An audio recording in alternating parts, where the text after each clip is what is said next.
Watch your volume control. Good morning, sports fans, and welcome to another edition of NDB Media's Sports Talk with the Guys, home of the Monday morning quarterbacks on Saturday. Yes, ladies and gentlemen, hide your kitties, hide your kids, because we are live and trolling the digital airwaves. Yes, this is early in the morning out on the West Coast. It is 0600. You know what the O means? Oh my God, it's early. And yes, you've heard that before. Good Morning Vietnam. That's always been an homage to Good Morning Vietnam, this start of this program. And we are in our 16th year. This is episode, I believe, number 27. And we are going and blowing. So, folks, everyone in the chat room, let us know who you are and where you hail from. Please give us a like, give us a follow, and even put that little alarm bell that lets you know that we're on. And that way there is no doubt. Don't have to waste any time. It's there. And you get past this annoying retinue. Actually, I don't know if that's the correct word, but this annoying routine that I have in the morning to get everything going. Folks, I'm the scorekeeper, and this is not a test. This is sports talk. From Bangor, Maine to Pomona, California. From Anchorage, Alaska. Actually, it would be up there. From Anchorage, Alaska to Miami, Florida. This is Sports Talk with the Guys, home of the Monday morning quarterbacks.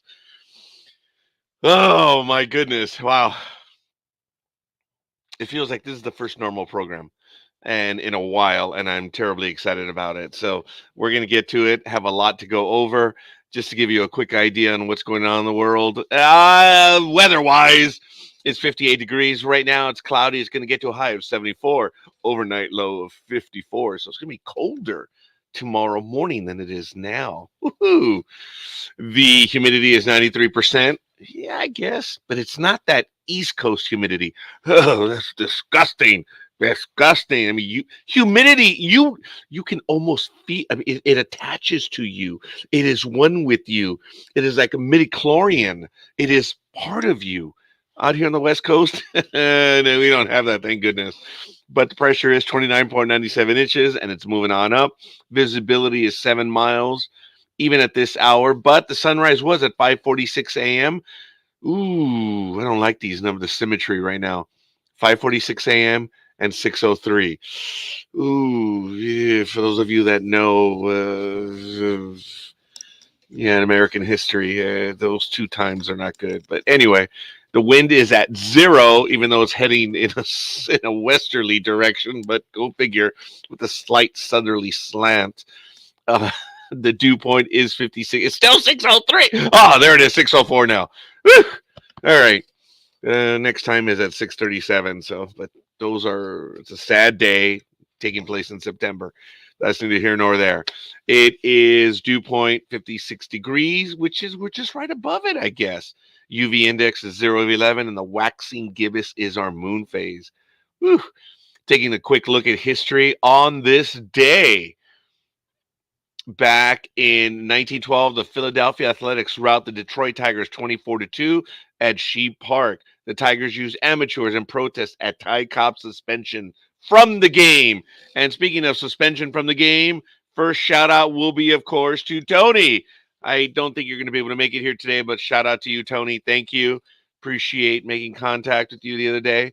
Back in 1942, New York ends night baseball games for the rest of World War II. Back in 1942. Imagine that.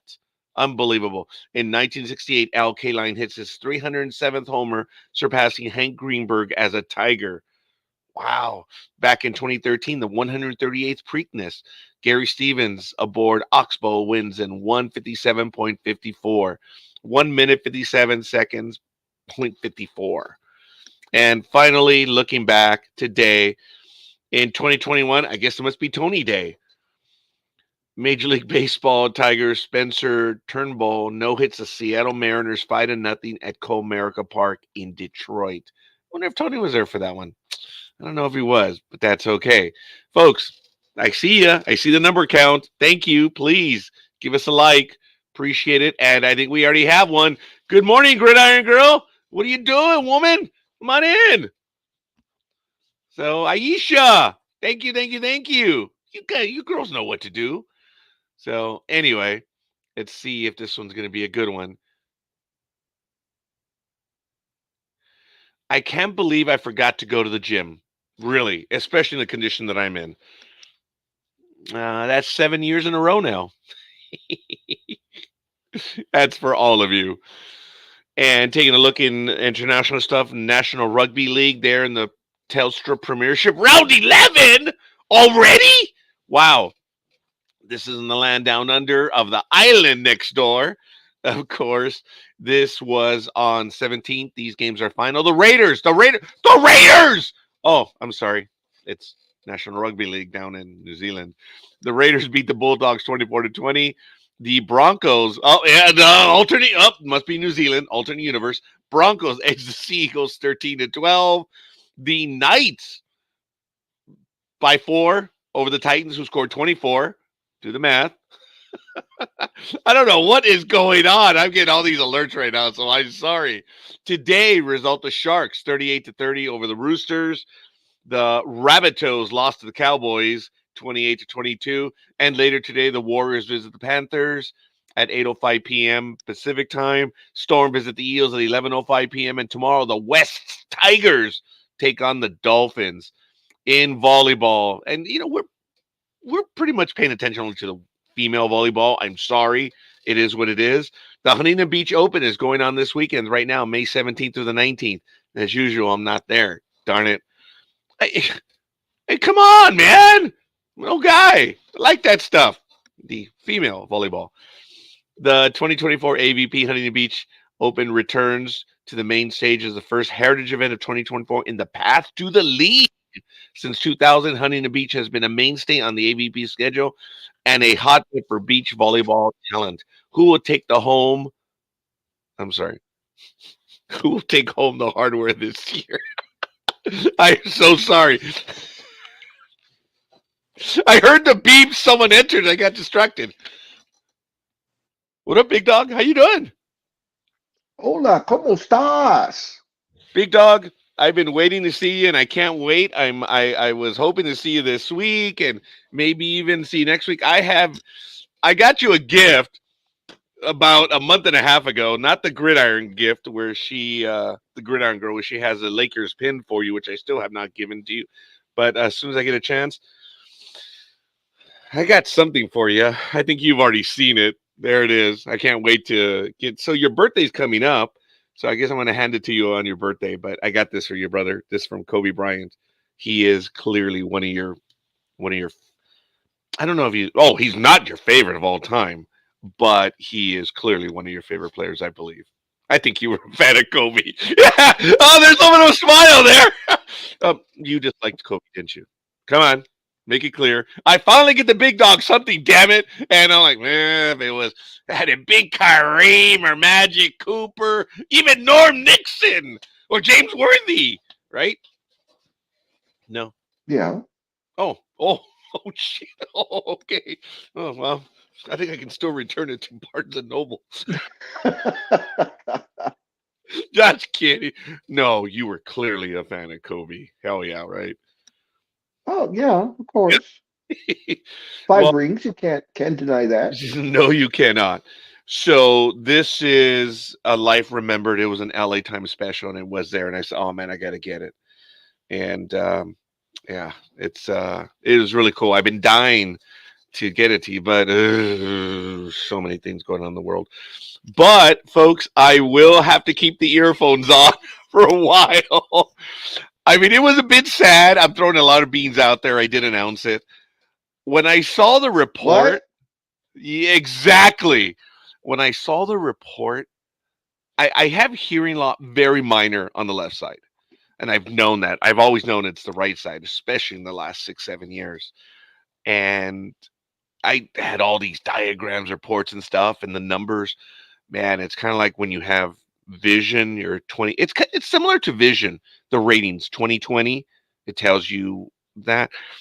I'm not even going to tell you how I got into the triple digits on the right ear. That's bad. So, big dog. It turns out that women have a higher pitch than men, and Yeah. I think there is a creator in the world because as men grow older, they have difficulty with high pitched stuff. I did. It was made clear to me. It was a bit of a joke, but he says, you may have trouble hearing your significant other. I've had trouble hearing her for the last 30 years. I've been deaf for 30 years. But anyway.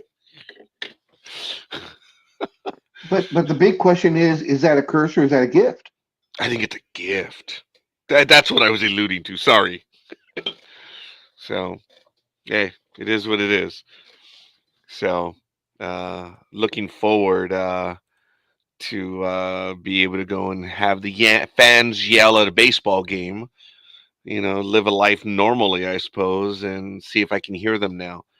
I always wondered why Big Dog, hey, when we go to the baseball games, didn't I tell you? Hey, there's no communication out there. I guess I really couldn't hear them. There were signs. No? Sure. Okay. Well, I want to take a quick look. And, we got again, another like from Sonia Rubles or Rubles or whatever in the hell. Rubbles. I don't know what it is. I guess it's Rubbles. But Sonj. And then someone else by the name of Peter Gama. I wonder who that could be. So. Some asshole. I don't know. Oh, no, I wouldn't say that this morning. But we're good. Taking a quick look at this stuff going around. I already did AVP NASCAR, folks. I believe the All-Star 101 Cup Series is coming up. It's going to be at the North Wilkesboro Sunday event. Formula One. Are they doing that? What do I have to accept all? Okay, here we go. There is an event coming up, the qualifying for Emilio Romagna 2024. That starts in about 47 minutes, which is kind of cool. Oh, we got another like right now. I think we did. Did we? Oh, my goodness. Yeah, we did. Stiff upper lip. Aisha Kerr. Where are these kids? Where are you? Come on in. Join. She's in the chat room. Well, yeah. Yeah, they are in the chat room. So. Well, she's in the chat room. I don't know who else is there. Yeah, well, hopefully they'll come on over and join the program. Yeah, this one was a few minutes ago. So very quick as we go over, and maybe the big dog can fill me in because I have been lost to the world for the last few weeks. I've been insular. I haven't been paying attention to stuff. He can give us a quick lowdown on what is going on in the NBA playoffs. I did see. I'll talk about the NHL playoffs a little bit later, but stupid Kings. They were eliminated a while ago, but that's neither here nor there. In Major League Baseball, if Big Dog would like to also, if he has possibly the standings, if you would like to go over that, and I will go over the scores for yesterday. Pirates, 9-3 over the Cubs. Phillies edged they outdid the Nationals by 2, 4-2. The Orioles, 9-2 over the Mariners. Yankees, 4-2 over the Black Sox. The Rays edged the Blue Jays 4-3. The Guardians 3-2 over the Gemelitos. Oh, Miami just put it to the Marlins 8-0. I'm sorry. Miami put it to the Marlins. Miami put it to the Mets 8-0. And the Padres. Oh my goodness, the Padres 3-1 over the Braves. Sorry, Dan. Oh, Dan, did I put your book on the where the hell is your book? Oh, I think I already put it over there because I didn't want to lose it. I was trying to organize stuff, the eternal problem that I have, amongst other things. So we're going to go to Dan's book in a moment, and he's going to be interviewed on our program. As a matter of fact, Dan Schlossberg will be joining the professionals, at least for the first few minutes while we talk baseball, on June 1st, folks. The professionals returns, as usual. It does about June 1st of every year, and it runs on the first month all the way through to the first week of January as well. And here we go. Good morning, Aisha. How you doing? Morning. How are you? I'm all right, but I'm having trouble hearing you. Is it that high? Yeah, What? is it that high tone stuff? What? Huh? Something wrong with the volume? No, just being. No, he's just being an ass. It's just deaf in his right lug as usual. Well, it turns out that I have a slight in the left ear as well, but it's significant in the right ear. So, Yet So when do you get your another hearing example. aids? It's already gone in through the approval. So, Oh, so um, sometime next year. Okay. no, actually, this one, because of where I went, these are going to move a little bit faster. So, Big Dog, I think in 11 months. Y- Don't be a dick. You have to have faith in the system.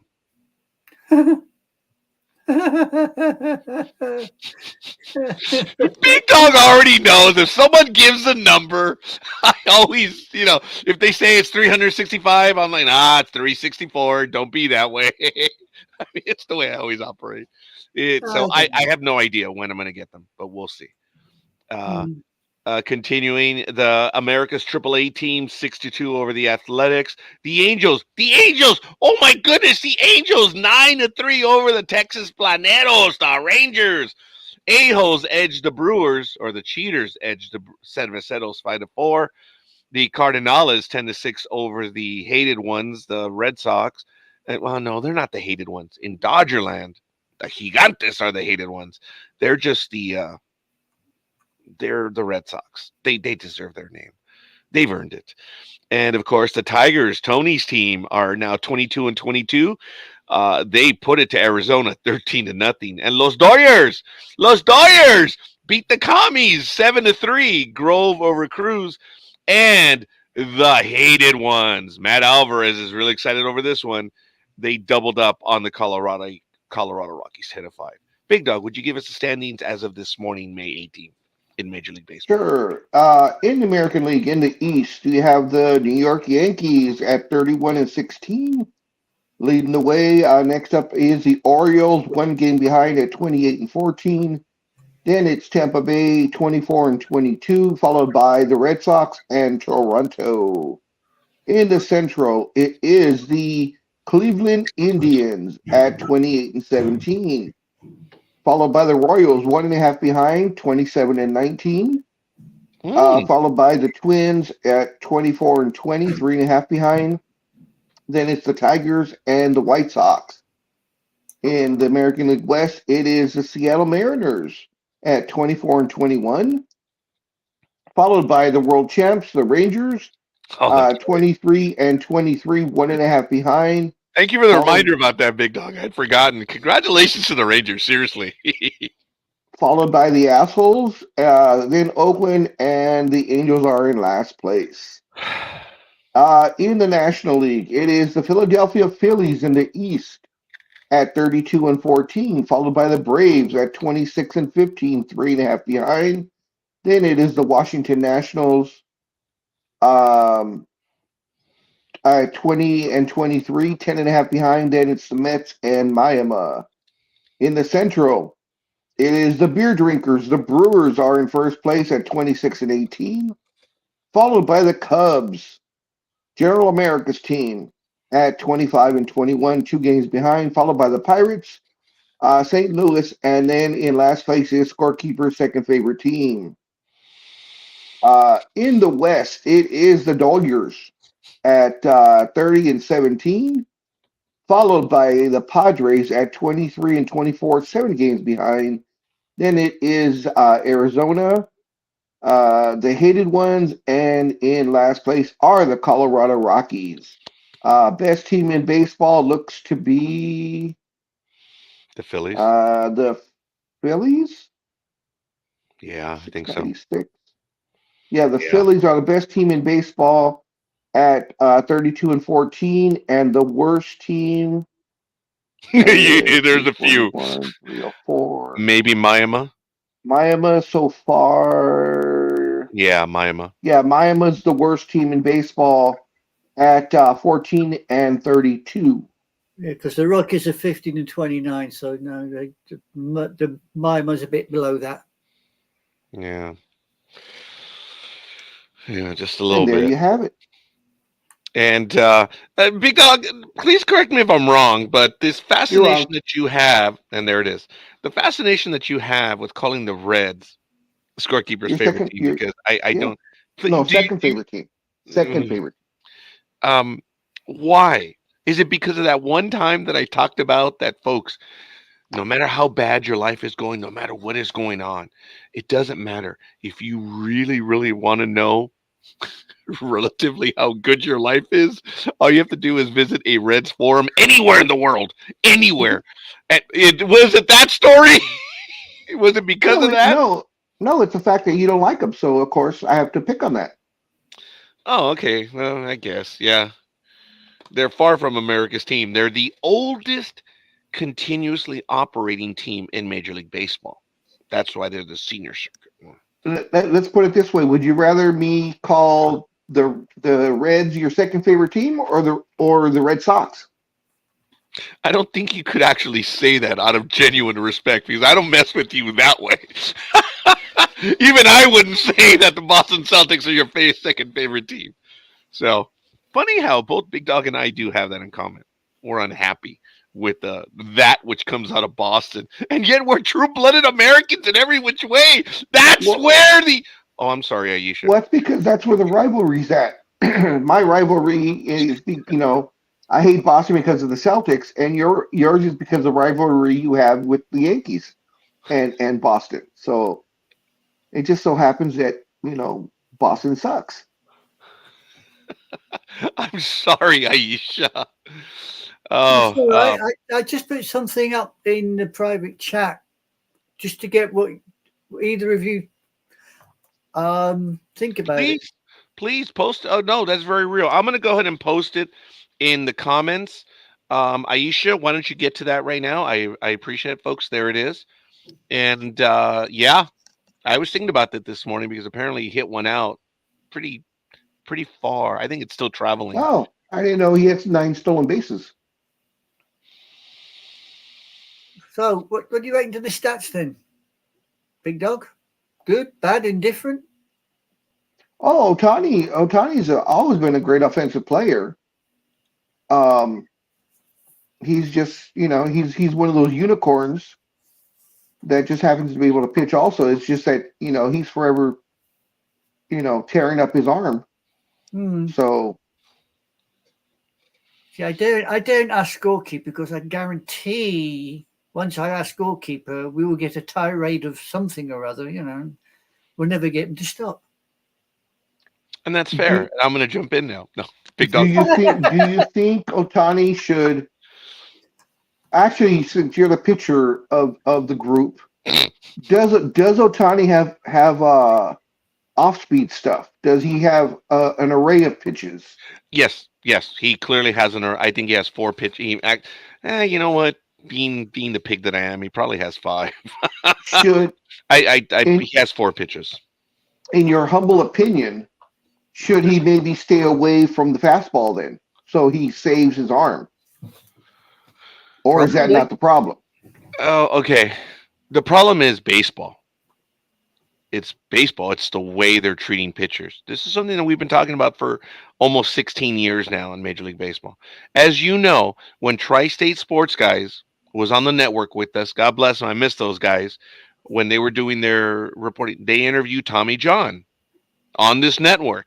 And Tommy John was asked back then, just 10 years ago, what's the deal? He says, what happened to the Atlanta Braves of the 1990s?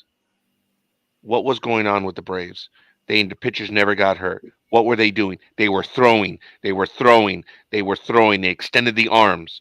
The way they treat the pitchers, and even Otani today, they treat them with fine kids' gloves. They have pitch limits, pitch counts, and stuff. And if you treat something carefully, it's going to get broken easily. You have to. But this goes all the way down to the kids leagues now. It's So what you're basically saying is abuse the player and they get a bit stronger, right? use them and quote me however you want on that one. Okay. You need to open them up. Look, in high school, I was told I had a rubber arm because I could bounce back. Well, back then even they didn't know very much either, but I could throw every day. Effectively, I don't know, but I did. I threw every day. Now in game situations, I did not throw every day, but the thing is, you've got to get these guys to throw. You got to get them. Folks, I told a story that I went because after high school, I didn't play for a few years, maybe 2, 3 years, and I got back into it. And I blew out my arm the only time I ever did about 3 weeks into the start of the new season. And I was really concerned. I'm like, I couldn't, and I was playing first base. I couldn't throw to second base. I was Steve Garvey times 50. So those of you who know Steve Garvey know that one. But anyway, I couldn't throw anywhere, and it was a worst kept secret.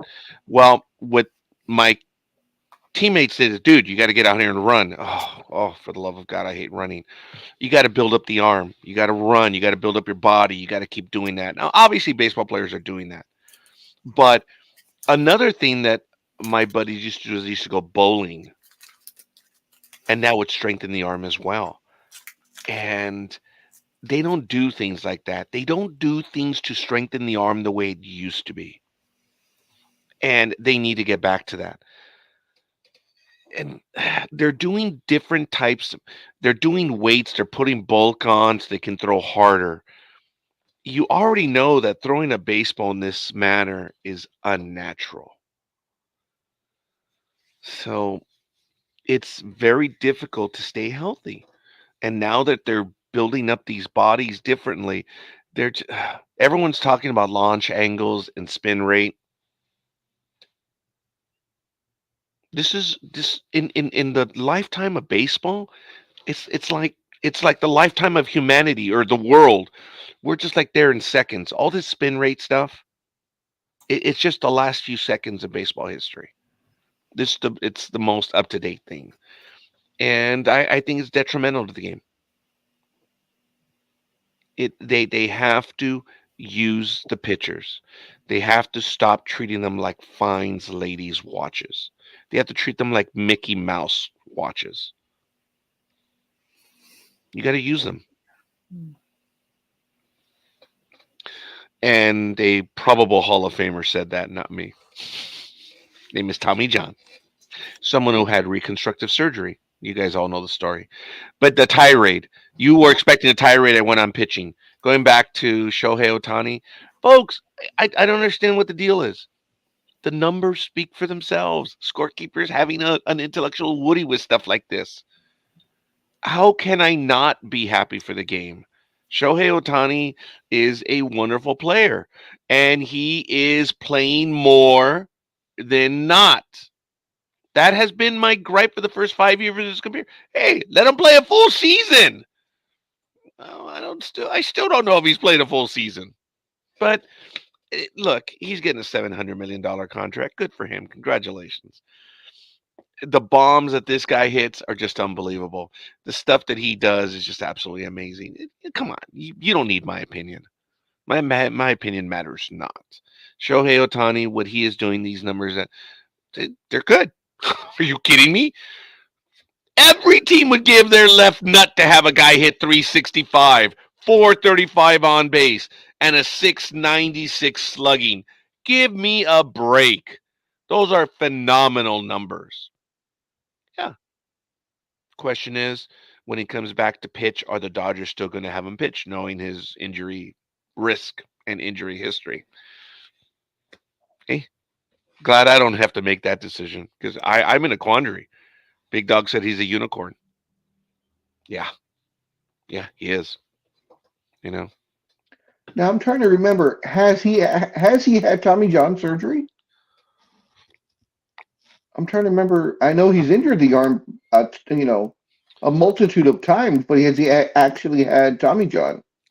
let us ask our inside counsel to do some research for us. Waldo P. Heffelnickel, would you please look up Shohei Ohtani injuries? Oh, first thing that came up was bobblehead. Sorry. I just thought that was funny. Oh, did you hear there was a mess at Dodger Stadium for the bobblehead? Yeah, everybody wanted the bobblehead. Yeah. Okay.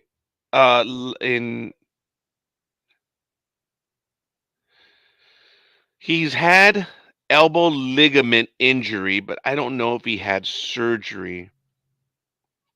He's had oblique injuries, UCL injuries. Ugh. Yeah, I don't think he's ever had Tommy John. Well, the injury that, well, I would think, remember, Tommy John surgery is where they blow out their arm and they remove a tendon, usually from the right hand, and they implant it in the left. Excuse me. Yes, token Brit. He has had that. Shohei Wow. Ohtani, the Los Angeles Star pitcher, designated hitter, torn the ulnar collateral ligament in his pitching elbow. Ohtani underwent Tommy John surgery in 2018, the same elbow. Okay. Thank you. So there you go. Okie dokie. I went digging. I found. And I thank you. Mr. Heffelnickel, you will make your appearance next week. Folks, I'm working on these sock puppets. I'm going to have, as you know, I already have the two characters. I'm not going to announce them today. I don't think they're going to be on Sports Talk with the guys, but Waldo P. Heffelnickel will be. And I think you guys will get a kick. The sock puppets probably will not be here. I'm sorry. Well, no, I was just going to say, Mr. Heffelnickel, don't forget, works for the law firm of Dewey, Cheatham, and Howe. So don't forget that. Forgot that name. Yeah, I'm going to forget it again. Dewey, Cheatham, and Howe. You got to write that down, because if I don't write it down, it's not going to happen. Dewey, Cheatham, and Howe. It's almost a 1910s, 1920s way of saying that, but that's cool. Yes, Mr. Heffelnick. You can thank Johnny Carson for that one. I disliked Johnny Carson as a person, whatever, but really? but as a host of the Tonight Show, oh my goodness, absolutely phenomenal, absolutely phenomenal. I didn't like Johnny, but I used to watch the late night programs, and then I switched over, of course, to because he was a jerk, or in real life, or what? Yeah, he could be a jerk from time to time. Yeah. But there's no doubt he made us all laugh. He made many of us laugh for decades. And I did. Well, it's kind of like the thing that I had with Shatner. I mean, well, there's nothing that I have with Shatner. I don't like Shatner in real life. He's not, whatever. I've seen him in real life. He's, ugh. I don't like the man, but I'd like his money. Which one? Next Shatner or Johnny? Well, Johnny's dead, so he doesn't have money anymore. I better move your book before I mark it accidentally. Next time you're at a convention and Shatner's there, you should run by and just, grab his toupee and keep on running. No. First of all, thank you, Big Dog. I can't run right now. I can't hear, so I'm screwed. I am very screwed right now. So I'm not going there on that one. You just did. By the very comment, you just did. Okay, you're implying that. Okay, go. Come on. Yeah, okay, duh. No problem. You carry on. I was trying to phonetically sound out the, but with this gone, duh. Ask you to forgive me. All you got to do now is walk outside, spray yourself bright yellow, and then come back in. And you'll be Homer Simpson. No, that would be the Big Dog. No, he'd be comic book guy. Yeah, I was going to say comic book guy, maybe. That would be Big Dog. I would be Apu from the Quickie Mart. Yeah, I doubt it. With the attitude? Yeah, I think so. That's okay. I do want to give a shout out to Solomon Walters. We met briefly yesterday for an afternoon, almost a dinner meal. He showed up around 5 o'clock. I guess that would be dinner for some people. And he couldn't decide. He either wanted the hat or something that starts with a P. I don't know, but that's him. And I suggested. Does it start with the P and end with the Y?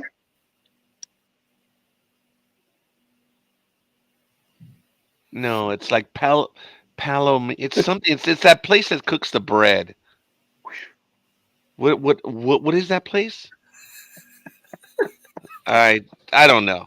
So we ended up going to King Taco, and he was going to order his tacos, and then I went for a burrito, and he says, "You know what? I'm going to get a burrito after a while." And he went and he got himself the Al Pastor burrito, which he was kind of happy with. But if if you go to King Taco, the cilantro and the onion is mixed together. I don't like that. Neither But do I. I ordered my carne asada burrito without onion and, of course, with salt on it.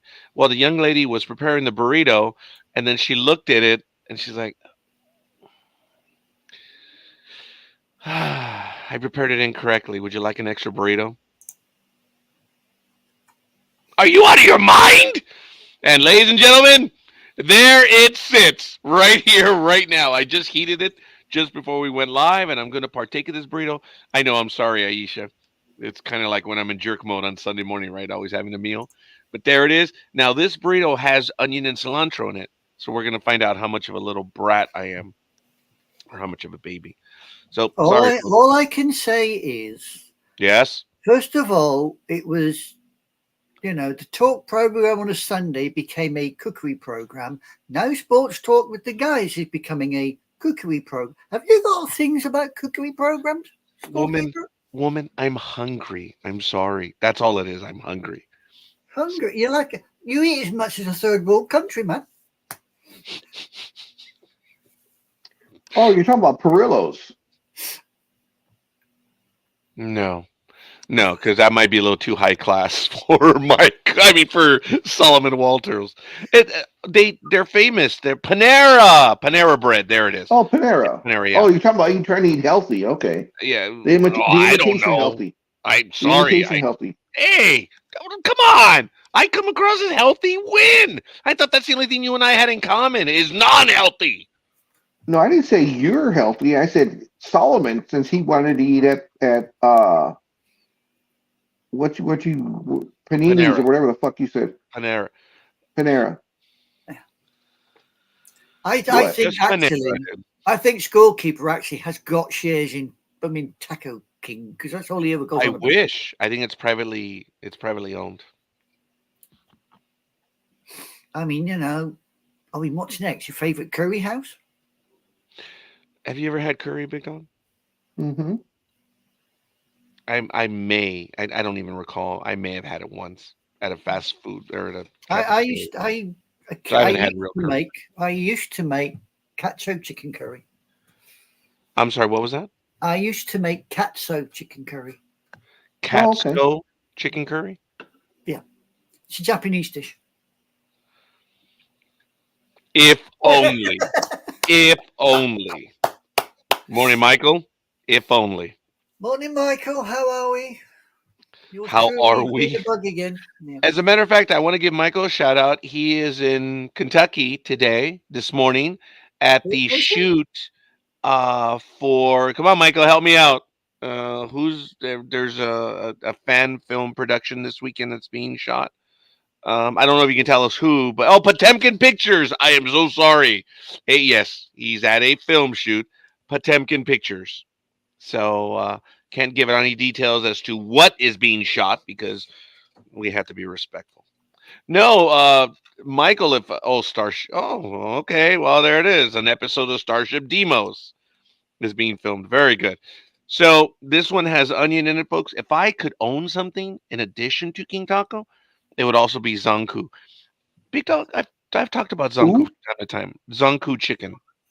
The hell is that? It's a Lebanese brand. We're gonna have. There's nothing out here in the Inland Empire. There are no locations out here in the Inland Empire. The closest to us would either You're be. not in the Inland Empire. You're in the San Gabriel Valley.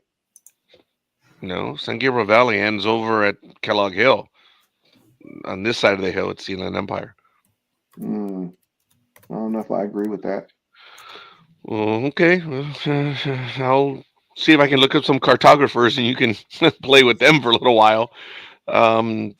No, actually, well, if thou just want to be argumentative, this is the Walnut Pomona Valley. Argumentative. No, I'm not. No, this is the Pomona Walnut Valley. And when I found that out, I'm like, what? Like, okay, well, whatever. It is what it is. And it goes through that little gap between Diamond Bar and Kellogg Hill, and it leads into Walnut. I was like, oh, that's the Pomona Walnut Valley? Oh, okay. Well, I mean, I guess it is, Well, I mean, it's that saying it that way is self-explanatory.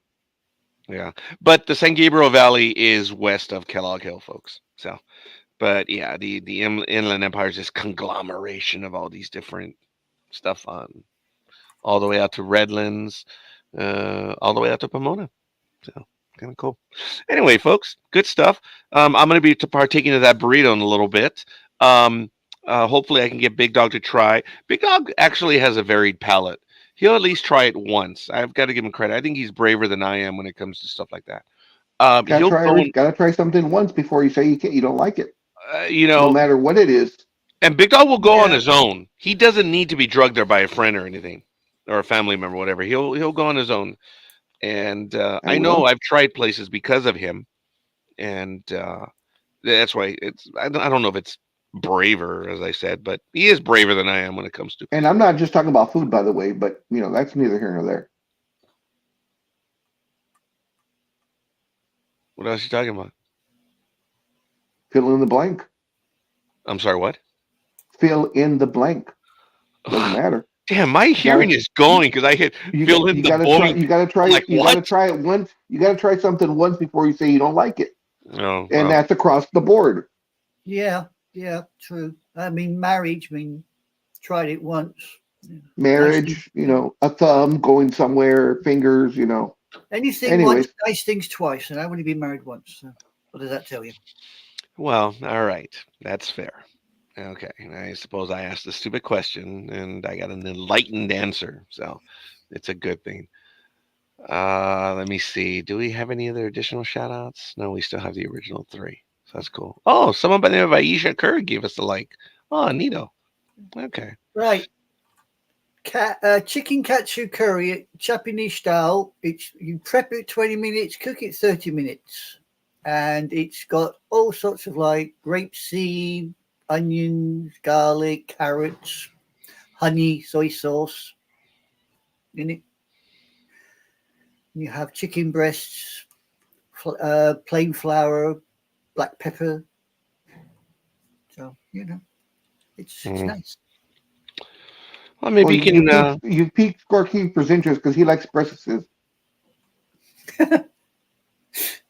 Well, normally when you dip the breasts, it tells you to put plain flour on them before you roll it in the breadcrumbs. But I normally find that if you leave the plain flour off and just dip the chicken breast in the eggs, then roll it in the breadcrumbs tend to stay on it when you deep fry them. Ah, okay. Yeah. Breast.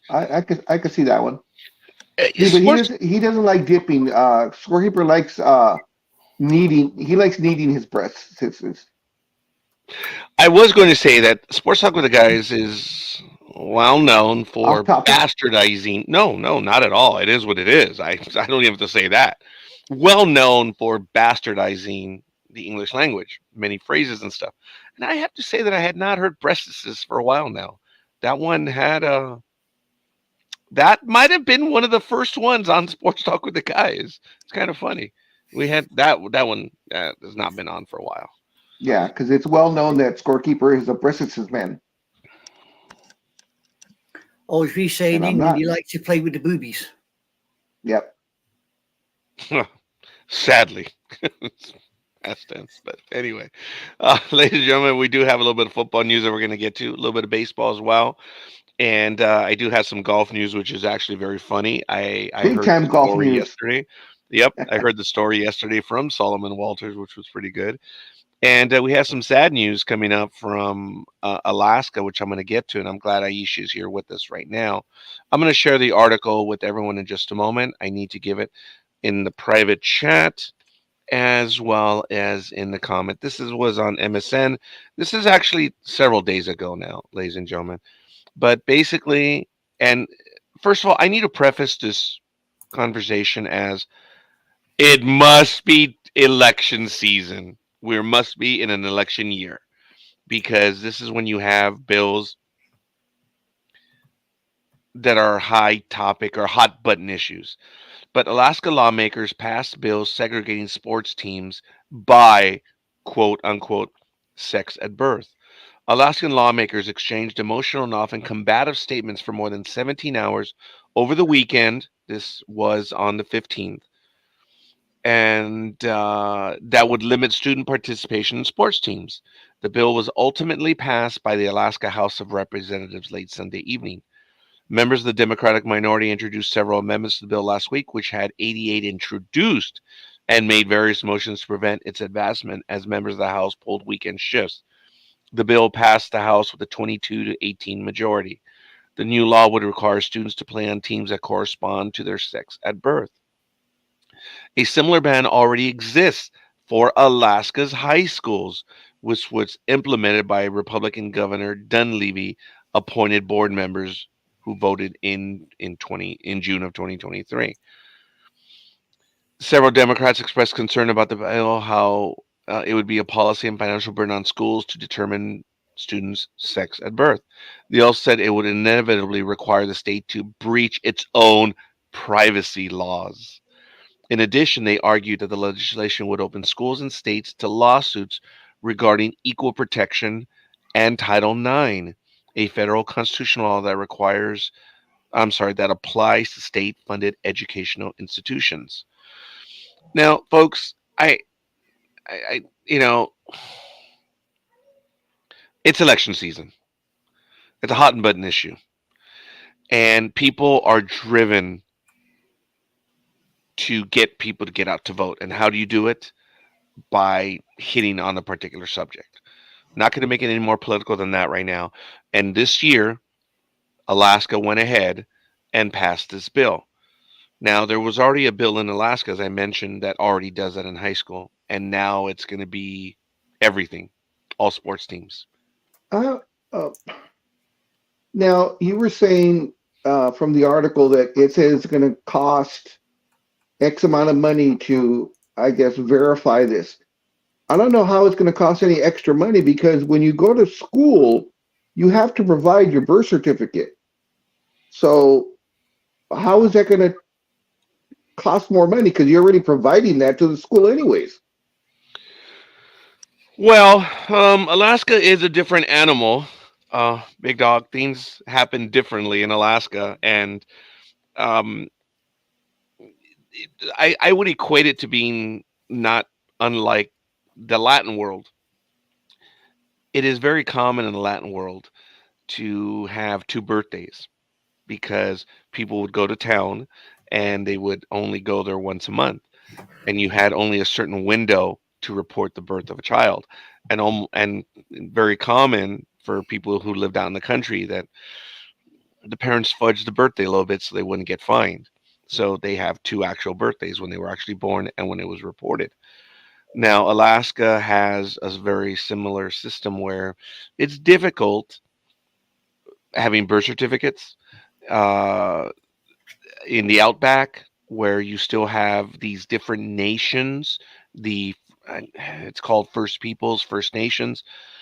There's different requirements. It's going to be a little more difficult in ways that we don't understand, Big Dog. I understand that part of it, but that's in the outskirts of Alaska. We're talking about, or I'm pretty sure you're talking about the main cities in Alaska that are doing Title IX schools, and high school and such. Those aren't out in the outback. Those are in the major cities. So the major cities, you have to provide your birth certificate to go to school. And all they do is take an extra second to say, okay, male or female. That's it. They don't have to look at the birthday, or they'll look at the birthday and say, oh, okay, male, go in this pile. Female, go in that pile. So I don't know how that's going to, my question was, how is that going to add to undue expenses when you're only looking for an extra second on the birth certificate that you have to provide anyways? Well, for me, it's just the politicians trying to milk more money out when there's no justification for it.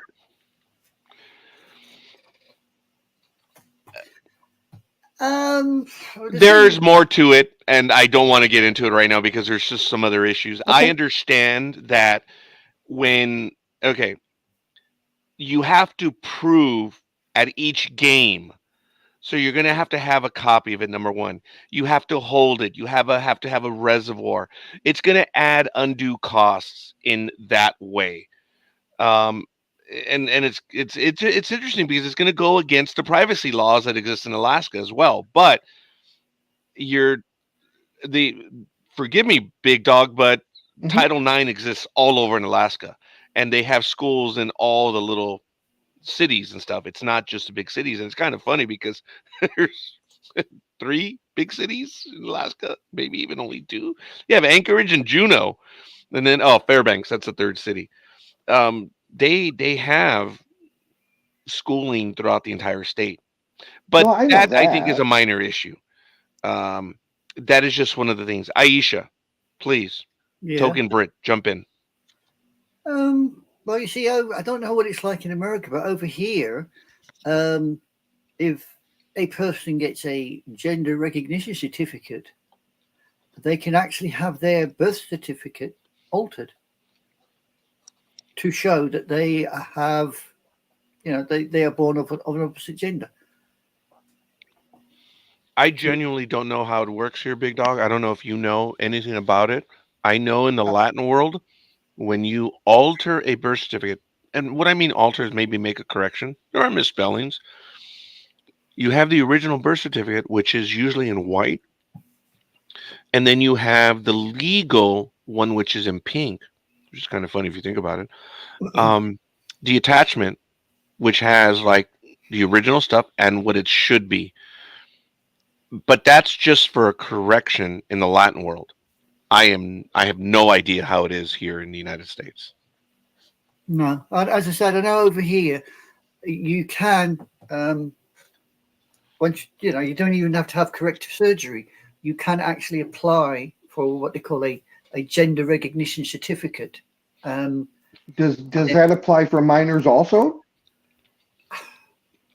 That would be my. I understand. I I would be understand the. unsure on that one. I wouldn't have See, thought. I understand the certificate of of changing that, but I would figure that would be in adults. These are high schools. These are high school students and under. So that's why I was wondering. That's why I posed that question right now. Is that also for minors? Are you I'm not sure if you heard me, big. Are you familiar with some of the procedures here? Do we have that in the United No, States? I know you have to provide a birth certificate when you go to school Oh so no, that no, you no, can no. I'm register sorry. No, a no, no, no. child. I mean, when a change takes place, have you heard? Are No, you familiar? no. I don't either. I don't know. No, I mean, over here, I mean, you don't have to have, you don't even have to be undergoing treatment, and you can claim a gender recognition certificate, which is, as far as I'm concerned, a load of crap. Because what's the point of claiming a certificate if you're walking around as a complete male? To me, defeats the object. So And my see, and then my other question, of course, because the wheels are always turning for me. Um, if you get a gender re-identification certificate, can you change it back 2 years later if you change your mind? I mean, how many times can you keep getting one? I don't that on that one. I wouldn't honestly know. I know once you've had gender reassignment surgery, you ain't changing back. Yeah, You may that want that to. that part I understand. Yeah, you may want to, but you ain't going to be changing back because it's a one way. And you see, this is a thing that really bugged me, because a lot of individuals have this stupid idea that you can have surgery and then after a couple of years get everything back again. Well, here's a newsflash: you ain't getting nothing back again. You get rid of it, it gone for good. That's it. It's a one-way system rabbit hole, and you ain't turning around. This is why, when it comes to the kids, I always say, look, Yeah, think about it. Wait I agree. until you get to a certain age. Yes, okay, for a boy, your voice might break. Who gives a shit? As long as you, at the end of that wait, you are 100% certain that's what you want to do. Because once you've done it, that's it. You're stuck with it for the rest of your life. now, Aisha, it's okay. It's interesting you say that, but some people I'm surprised I'm even taking this line of questioning, but some people would actually say that that's a negative connotation, it's a choice and it's a wonderful life-changing decision. It's not that you're stuck with it. It's that's what you've been all your life. Yeah. Now you're that. So But it's not necessarily that. I have unfortunately come across people who have been convinced, shall we say, that they need to undergo this procedure. Really? Yeah. And they don't. They don't. I in, mean, in what way, Anime Girl? uh, I'm ignorant when it comes to yeah, that. no, it's a case of, you have, for instance, you have a 12, 13-year-old who suddenly thinks they're in the wrong body. So they want to get into the right body. But instead of going to seek medical assistance and psychiatric assistance, they go and listen to some idiot on a street corner who's pushing an agenda. And they go down the rabbit hole with all the wrong information. The result is they get down the rabbit hole, they go past a certain point in that rabbit hole, and they're stuck.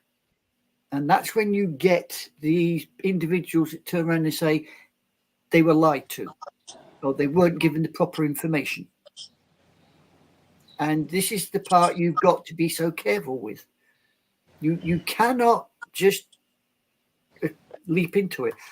I mean, I spent 10 years reading books. I've still got the books. I don't understand all the language, but I had a good idea and connotation of what would happen once I went down the rabbit hole. Yep. And I chose that rabbit hole myself. I admit when I did it, I was, I suppose you could say, a consenting adult, but it was my bloody choice. It wasn't anybody else's choice. And it ain't easy. And it's a nasty little world out there. And people should realize that not everybody has an option. I spoke to somebody and they said quite openly to me, you either go down the rabbit hole or you end up in a wooden box. And I didn't want to end up in a wooden box. I mean, I tried to get in that wooden box twice.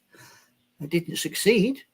Everybody keeps saying the third time's a charm. I just haven't seen if that's true or not.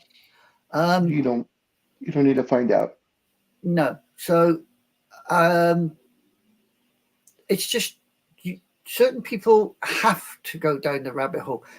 I always remember the psychiatrist says nobody in their right mind chooses to be a transsexual. No one. It's nobody in their right mind would voluntarily put themselves through what a true transsexual puts themselves through, because you've got to deal with the hate, the lies, the misconceptions, the sheer bloody mindedness of people who listen to, pardon my expression, listen to bullshit and believe it. Anime Girl, thank you. We're going to go back to you in a moment. I want to welcome Gridiron Girl. Good morning, young lady. How are you doing? Morning, everybody. Morning, Gig. Morning. Come on, Gig, how are you? I'm here. Gig, did you like Scorekeeper's poll video? Yes. Okay. I missed that one. You don't have an Instagram.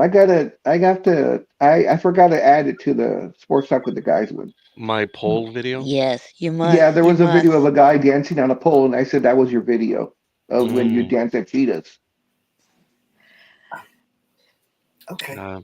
Memory's Yeah, going as well as the hearing, so I I'm not can neither going there. confirm nor deny. I ain't going there. Apparently I did. I don't know. So, while I want to thank you for the laughter, Gridiron Girl. Anyway, I think you've been listening to what we've been talking about. I don't know if you wanted to jump in on this, please. Actually, I hadn't, because I was trying to get I'm sorry. to Trying to get in. it. She was folding her chonies, and she decided to finally jump in. No. Oh, you don't fold your Oh, chonies. were you okay. doing other housework then? I'm sorry, and I know that's No. pejorative in nature. I'm sorry. Oh, it's too early to She do was the Surely does. homework. walking the dogs. Were you walking the Roofy and Wheezy? Wheezy? No. Easy. No. I think Big Dog and I need to adopt the different names. That would be Roofy, and I would end up being Wheezy. But if you think about it, no, no, it's more appropriate that he would be Roofy, but he could also be Wheezy. So I don't know. But So, I would yep. classify the pair of you more as Rim and Stempy, but never mind. Okay, I'm sorry. So I missed what was being talked about. Alaska is doing something during a political year. They're Oh. extending the ban. Well, actually, I shouldn't say ban. That's incorrect. Alaska has a law on the books that in the high school that players need to prove their gender, and they have to play to that. So if they were born male, they have to play in male sports, and female in female sports. And now that has been extended statewide. Now there's a bunch of issues that are mentioned in the article. There's a lot there in that short article, and I think it's worthy that everyone take the time to take a look at it. I don't think we have the time, and I don't have the inclination to go through everything that's in there because there's a lot in there. And Okay. but it's there is a lot in there, and it's worthy. Some people would say it's a jerkwater state. In some ways, it is.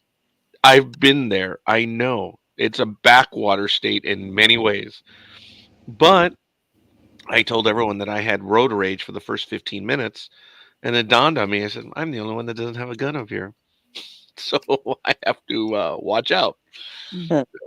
I got to be honest and say my opinion on transgender or transsexual people playing sports is they should play sports with other transsexuals or transgenders. Hmm. I don't believe that for instance, a person who, shall we say, transitions at the age of 21 should go and play against females. I mean, you take the average height of a female is at 5'4" and probably weighs 10 stone wet if they're lucky. And then you get the average 24-year-old male is probably coming at more like 13 stone. And you imagine that bloke running down the pitch and bouncing off the female. The only one that's going to get hurt is the girl. So yeah, if you want to play sports, by all means, play sports, but play amongst your own kind. I would agree to that. I believe that there should have been a third league for a while now. When you look at swimming aquatics, I didn't know this until it was explained to me that the human body, males, when it comes to aquatics, are more of a missile. Women, I'm not trying to be sexist, are more designed to bring life into the world, and the curvature of the body, there's more resistance. Men are faster swimmers. Well, most women you fall into, was it, I think, two or three body shapes. I mean, you've got apple, pear, and something else. It's the general body shape. So yeah, I mean, you look at most guys; they're broad at the shoulder, narrow at the hip. So and they just and off you go. Yeah. And don't forget, you've also got body mass, muscle density, and stamina, which you will, despite taking hormones, there will be a residual bonus there, which is detrimental to natural born females, which again is wrong. You're taking on somebody who's sexually hasn't got the same advantages as you've got. So it's not fair. It's not right. It really isn't. I mean, if you want to lift weights, fine, lift weights. Lift weights as a guy, or lift weights as a woman, or, God forbid, you're one of us, lift weights as a transsexual. Be proud of what you bloody are. Don't hide behind somebody else's skirts. Step out from behind the shadows. I know we get shot at a lot, but some of us have to stick a head above the parapet. You want to run, fine, run, but run against your own kind. Don't run against somebody that hasn't got the same amount of stamina that you have, because it's not fair. Really isn't. And I'll probably get hate for this, but I don't give a shit. No. The way I'm feeling at the moment, I really don't give a damn. Hey, Anime Girl, no. If anyone will get anything, it'll be me. So it's okay. So don't worry about that. I'm the one that gets the messages, so it's all good. And I don't think, because if people had any idea, they now know. So I thank you for sharing with us your experience and your point of view. And for those of us that have been listening for the last 10 minutes, if you don't understand what I'm talking about, why are you here? Seriously. Yeah. It's pretty clear. So fair enough. There's another thing that happened in golf, which I'm not going to get to, related to that topic. If we want, and it talks about hatred about a transgender golfer, and maybe we'll get to it a little bit later since I've already touched on it. But there are bigger stuff that's going on, and I don't want to. God, we're already an hour into the program. It's 7:07 a.m. Pacific time. It is May 18th on in the year of 2024. This is Sports Talk with the Guys, home of the Monday Morning Quarterbacks on Saturday. That's Anime Girl down there. That's Gridiron Girl. This is Big Dog. I'm the scorekeeper. What? It's what I feel. Now that I'm out saying it, it's different. I'm And surprised very you didn't nice. cuss me out on the. Excuse me. Yes. No, Scorekeeper, you've come out. Did I miss Damn it! I heard that, and I was like, when I said it, I was like, oh, I Well, hope you know. He's peeked through a few times, but I mean, now that I never seen him wearing pink, but damn, I missed that one.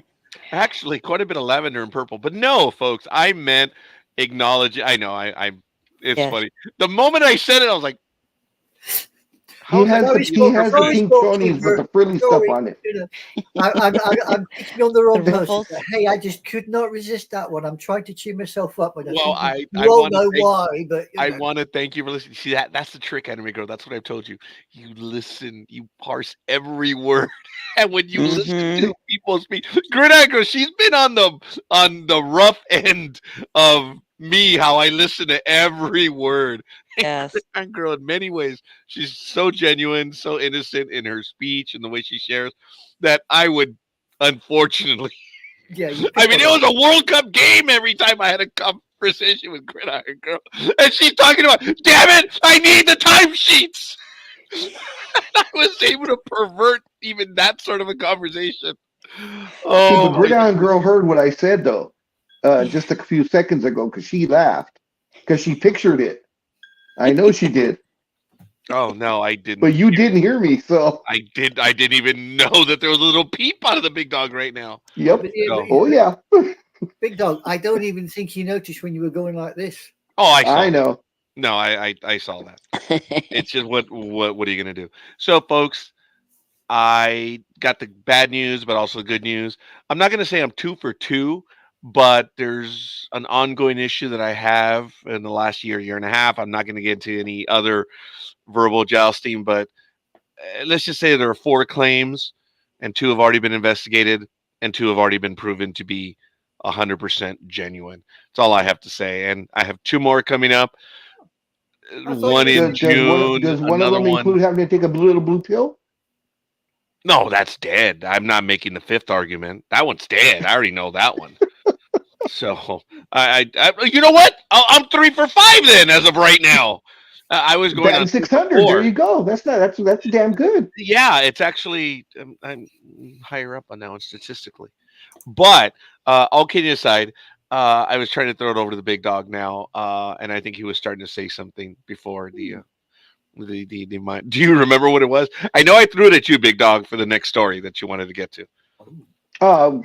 What story? I have 2 weeks worth of stories. Whatever you'd like. Yes, whatever you'd like. Well, what sport would you like to go into? A Big Dog. I have them all. Okay. I have college. I have golf. Oh, I know. I had a lot of stuff for that stuff too. So no, Big Dog, whatever you like. And guys, this is a round robin. That's what we're gonna do. So it's not a square robin, even though it looks like one, but it's a round robin. As you all But you know, say the robin's fat, right? sure. Huh? Round robin, yeah, round's a shape, fat, round. Yeah. Oh, okay. That's why I went Well, with I was sure. just gonna. I was gonna say usually Robin's not a Mexican name because you could say she's a torta, but that's a whole nother story. That was funny. I got the little laugh out of this one. Yeah. That was funny. I'm sorry. I heard it. Go ahead, big dog. I'm gonna step away for a quick moment. I need to get a fork because my burrito's falling apart. The King Taco burrito.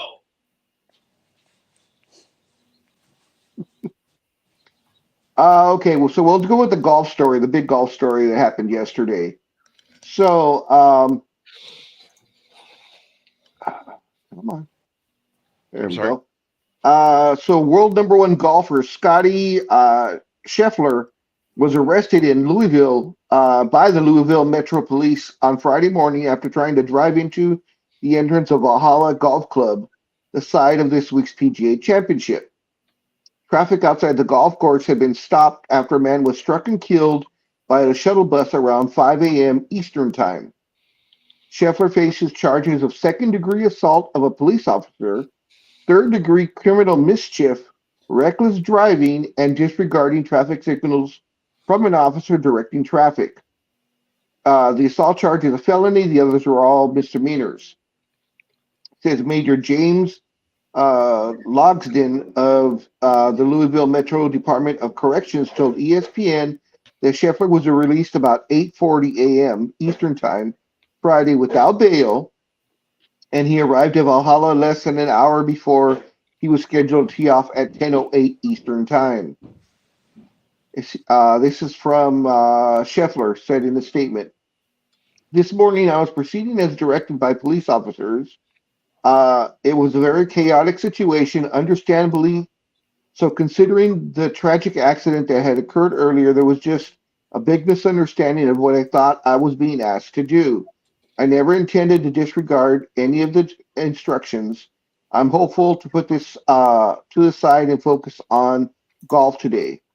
Of course, all of us involved in the tournament express our deepest sympathies to the family of the man who passed away earlier this morning in the accident. It truly puts everything into perspective. According to ESPN reporter Jeff Darlington, who witnessed the incident, Scheffler was trying to drive around the crash scene on the median. A police officer instructed Scheffler to stop, but Scheffler continued to drive about 10 to 20 yards towards the entrance. At one point, the officer attached himself to the side of Scheffler's car. Scheffler stopped his car and turned into the entrance of the Valhalla Golf Club. After about 20 to 30 seconds, Scheffler rolled down the window to talk to the officer. The officer grabbed Scheffler's arm to pull him out of the vehicle, according to Darlington.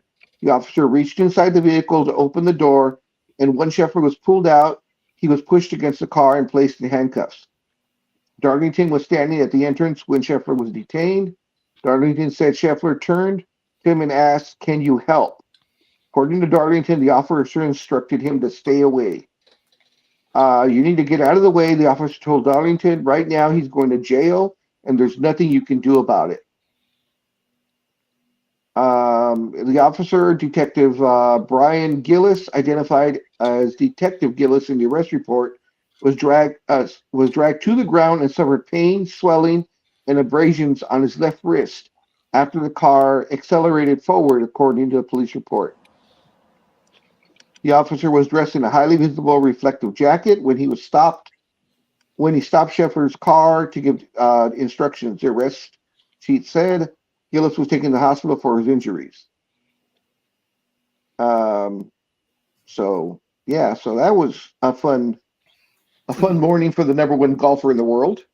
Do you know the type of vehicle he was driving, Big Dog? It doesn't say, but if I remember correctly from the video, it looked like it was a sedan of some sort. Well, see, I've got added statement here that says Scheffler's attorney was proceeding as directed by a traffic officer. Mm-hmm. in the confusion. Multiple eyewitnesses have confirmed that he did not do anything wrong, but Mhm. was simply proceeding as directed. He stopped immediately on being directed and never at any point assaulted any officer with his vehicle.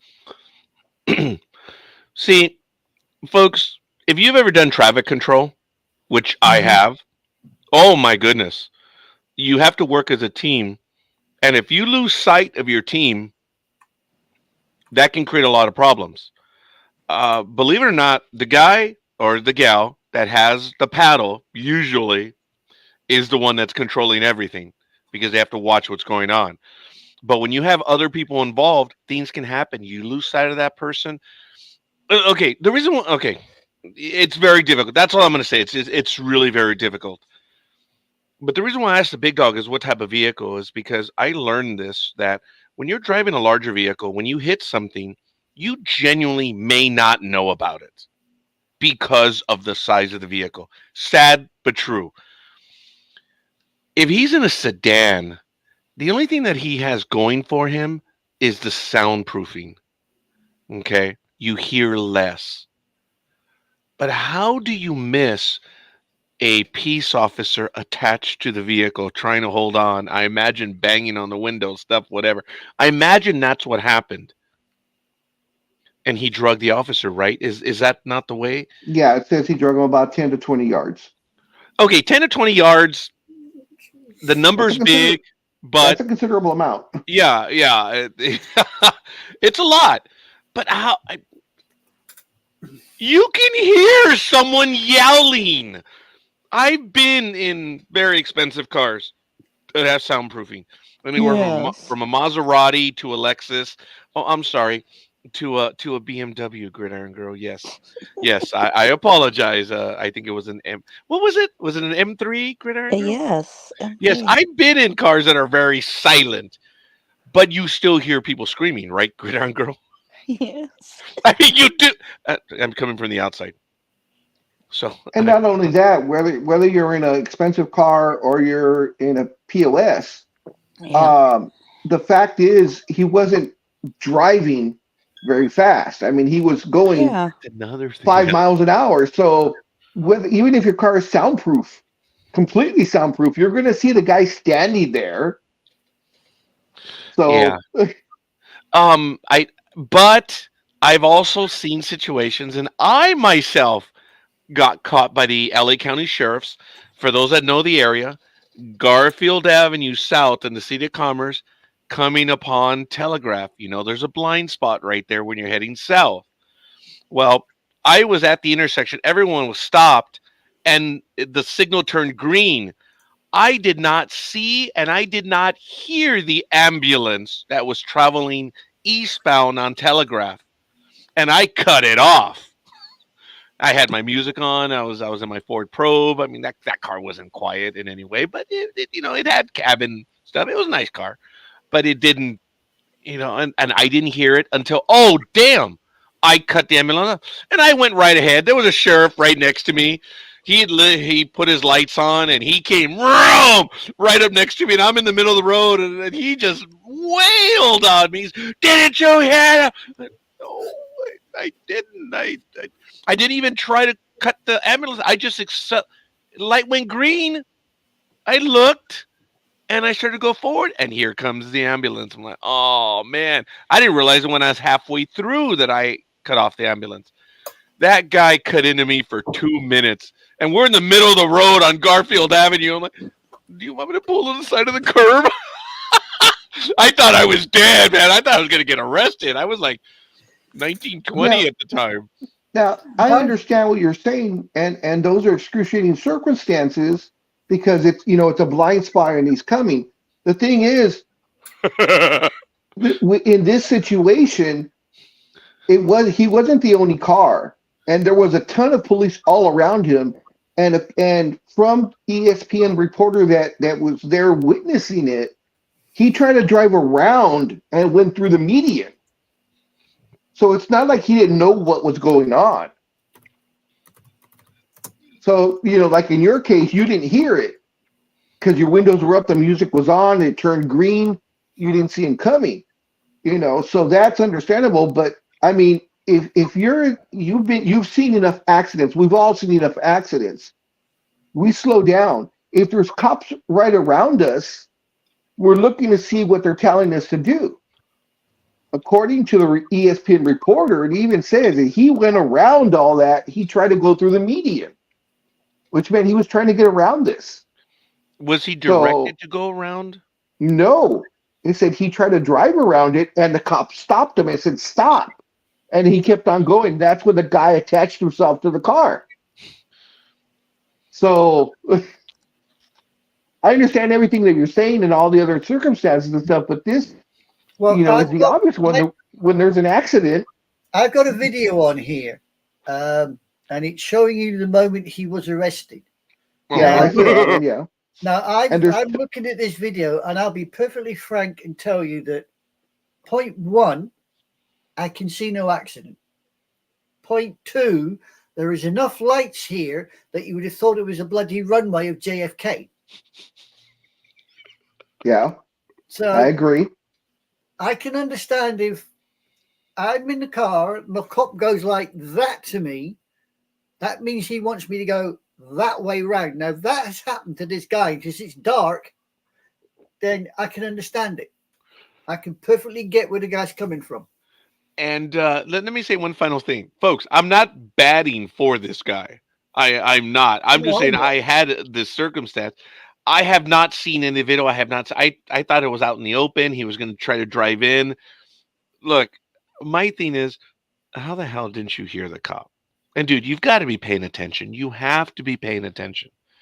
But if it was a disjointed communicate, who's doing traffic control?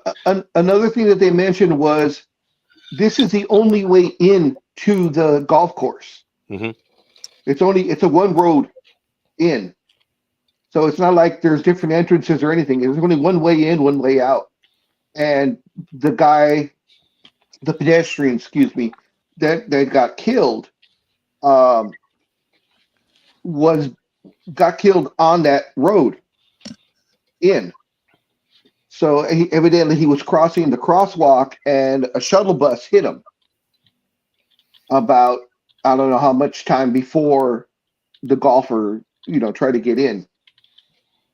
So it's not like, it was a 2 or 3 lane highway or anything like that. It's a 2 lane, one going in, one coming out, and that's it. So I don't know. Most likely he's going to get slapped with the fine and, so on and so forth.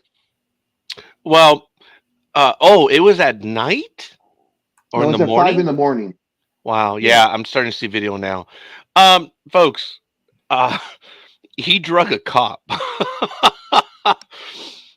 The word is dragged, my man. Dragged, not drugged. For Christ's sake, a drug is a bloody medication. Bloody American idiot. Gosh. All right. I understand that, but my English teacher would be, dragged as it's okay. I keep forgetting. That's all right. I'm dealing with colonials here.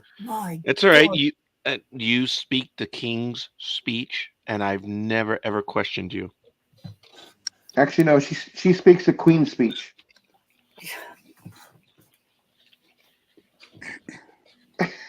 I speak the Queen's English. Thank you very much. Okay. Okay. Queen's English. I was born in Elizabethan, and I will die in Elizabethan. I get that, but that's not the way. She doesn't speak English anymore. I mean, she doesn't speak anymore. The Queen. She speaks Elizabethan. Well, no, the Queen. No, the Queen doesn't speak period anymore. Oh. You are a savant, you token Brit. I am not going to go there, big dog. I know. I'm sorry.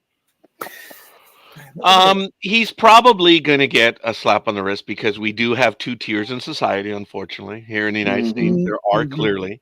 Only 2? You sure? So I was about to say there might be 3, but because you have those that are, and then you have the working poor, and then you have the poor. Yeah, folks. The funny, I love it when I have someone walk in and they earn $40,000, $50,000. I'm in the middle class. Says no one but you. I'm No, sorry. well, they were partially correct. They are in the middle class of the poor.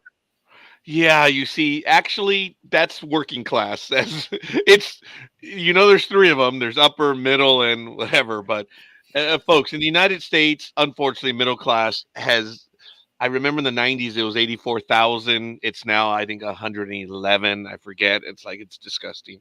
Yeah, middle class is that's the lower end, folks. 111, somewhere around there. Otherwise you would be working class, and then you have what I am, the poor. So it is what it is.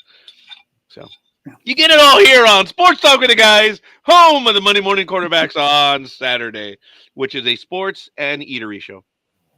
No. For everybody else, it's a sports and general information show.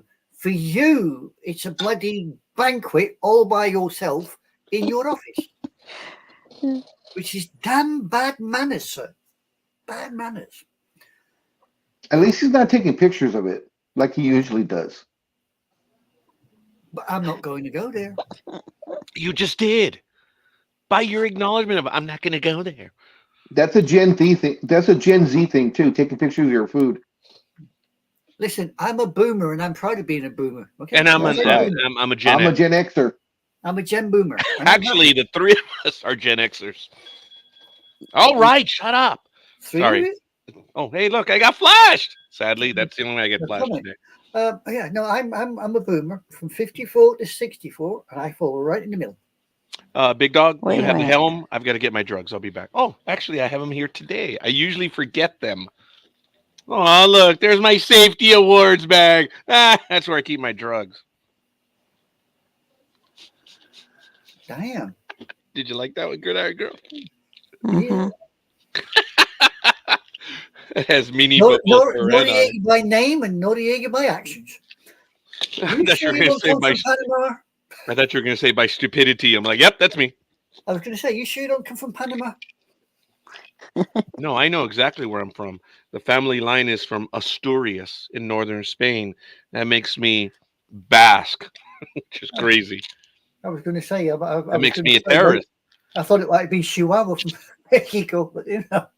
No, but I do have family that have Chihuahua. So there we go. No, I'm being very Gig has racist. 2 Chihuahuas. Yeah, I'm being very racist. I know, but I can't help it. You're being dumbest. You're not being a racist. You're being dumbest. I think I've got every right to be racist and dumb just lately. I need to cheer myself up. I don't even know. And by the way, I'm glad you're here. Join the party. Much sooner than Yeah. I thought. Why are we all wallowing in agony right now, folks? Well, Some more than others, but we all put the game face on when the green light goes on. Yes, we Right. do. Yes, yes. The Mayo. Oh, stop it. Now you went too far, Gridiron Girl. Now you put the game face on when the green light goes on. That's very good, Big Dog. I like that. So True. I replied to you.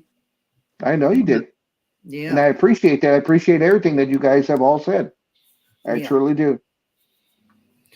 You may know. get a stupid answer, but you know. Oh no, not at all. No, I thank you for that. I didn't answer. Just to let you know, I didn't answer anyone.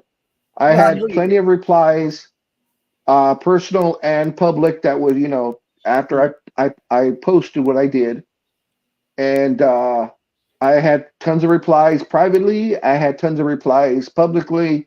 I didn't reply to anyone, but it was very heartfelt, and I was very thankful for it. So, thank you guys all. Yeah, I meant it. Every word. Been there, got the T-shirt, got the video. I ain't going to send you either because it cost a fortune. Well, it's okay. I have the videos of gig. Those make me happy. Yeah, like it says on my T-shirt. Damn it. Somebody went to Florida and all they got was a damn T-shirt. Damn it. My old working companion went to the States. And all I got for about a week and a half was pictures of Florida and Miami and everything else. I mean, she came back. She said, Miami. I've got you a Prezi. I went, oh, great. What have I And got? you got a shirt. You got a shirt. Something, T-shirt.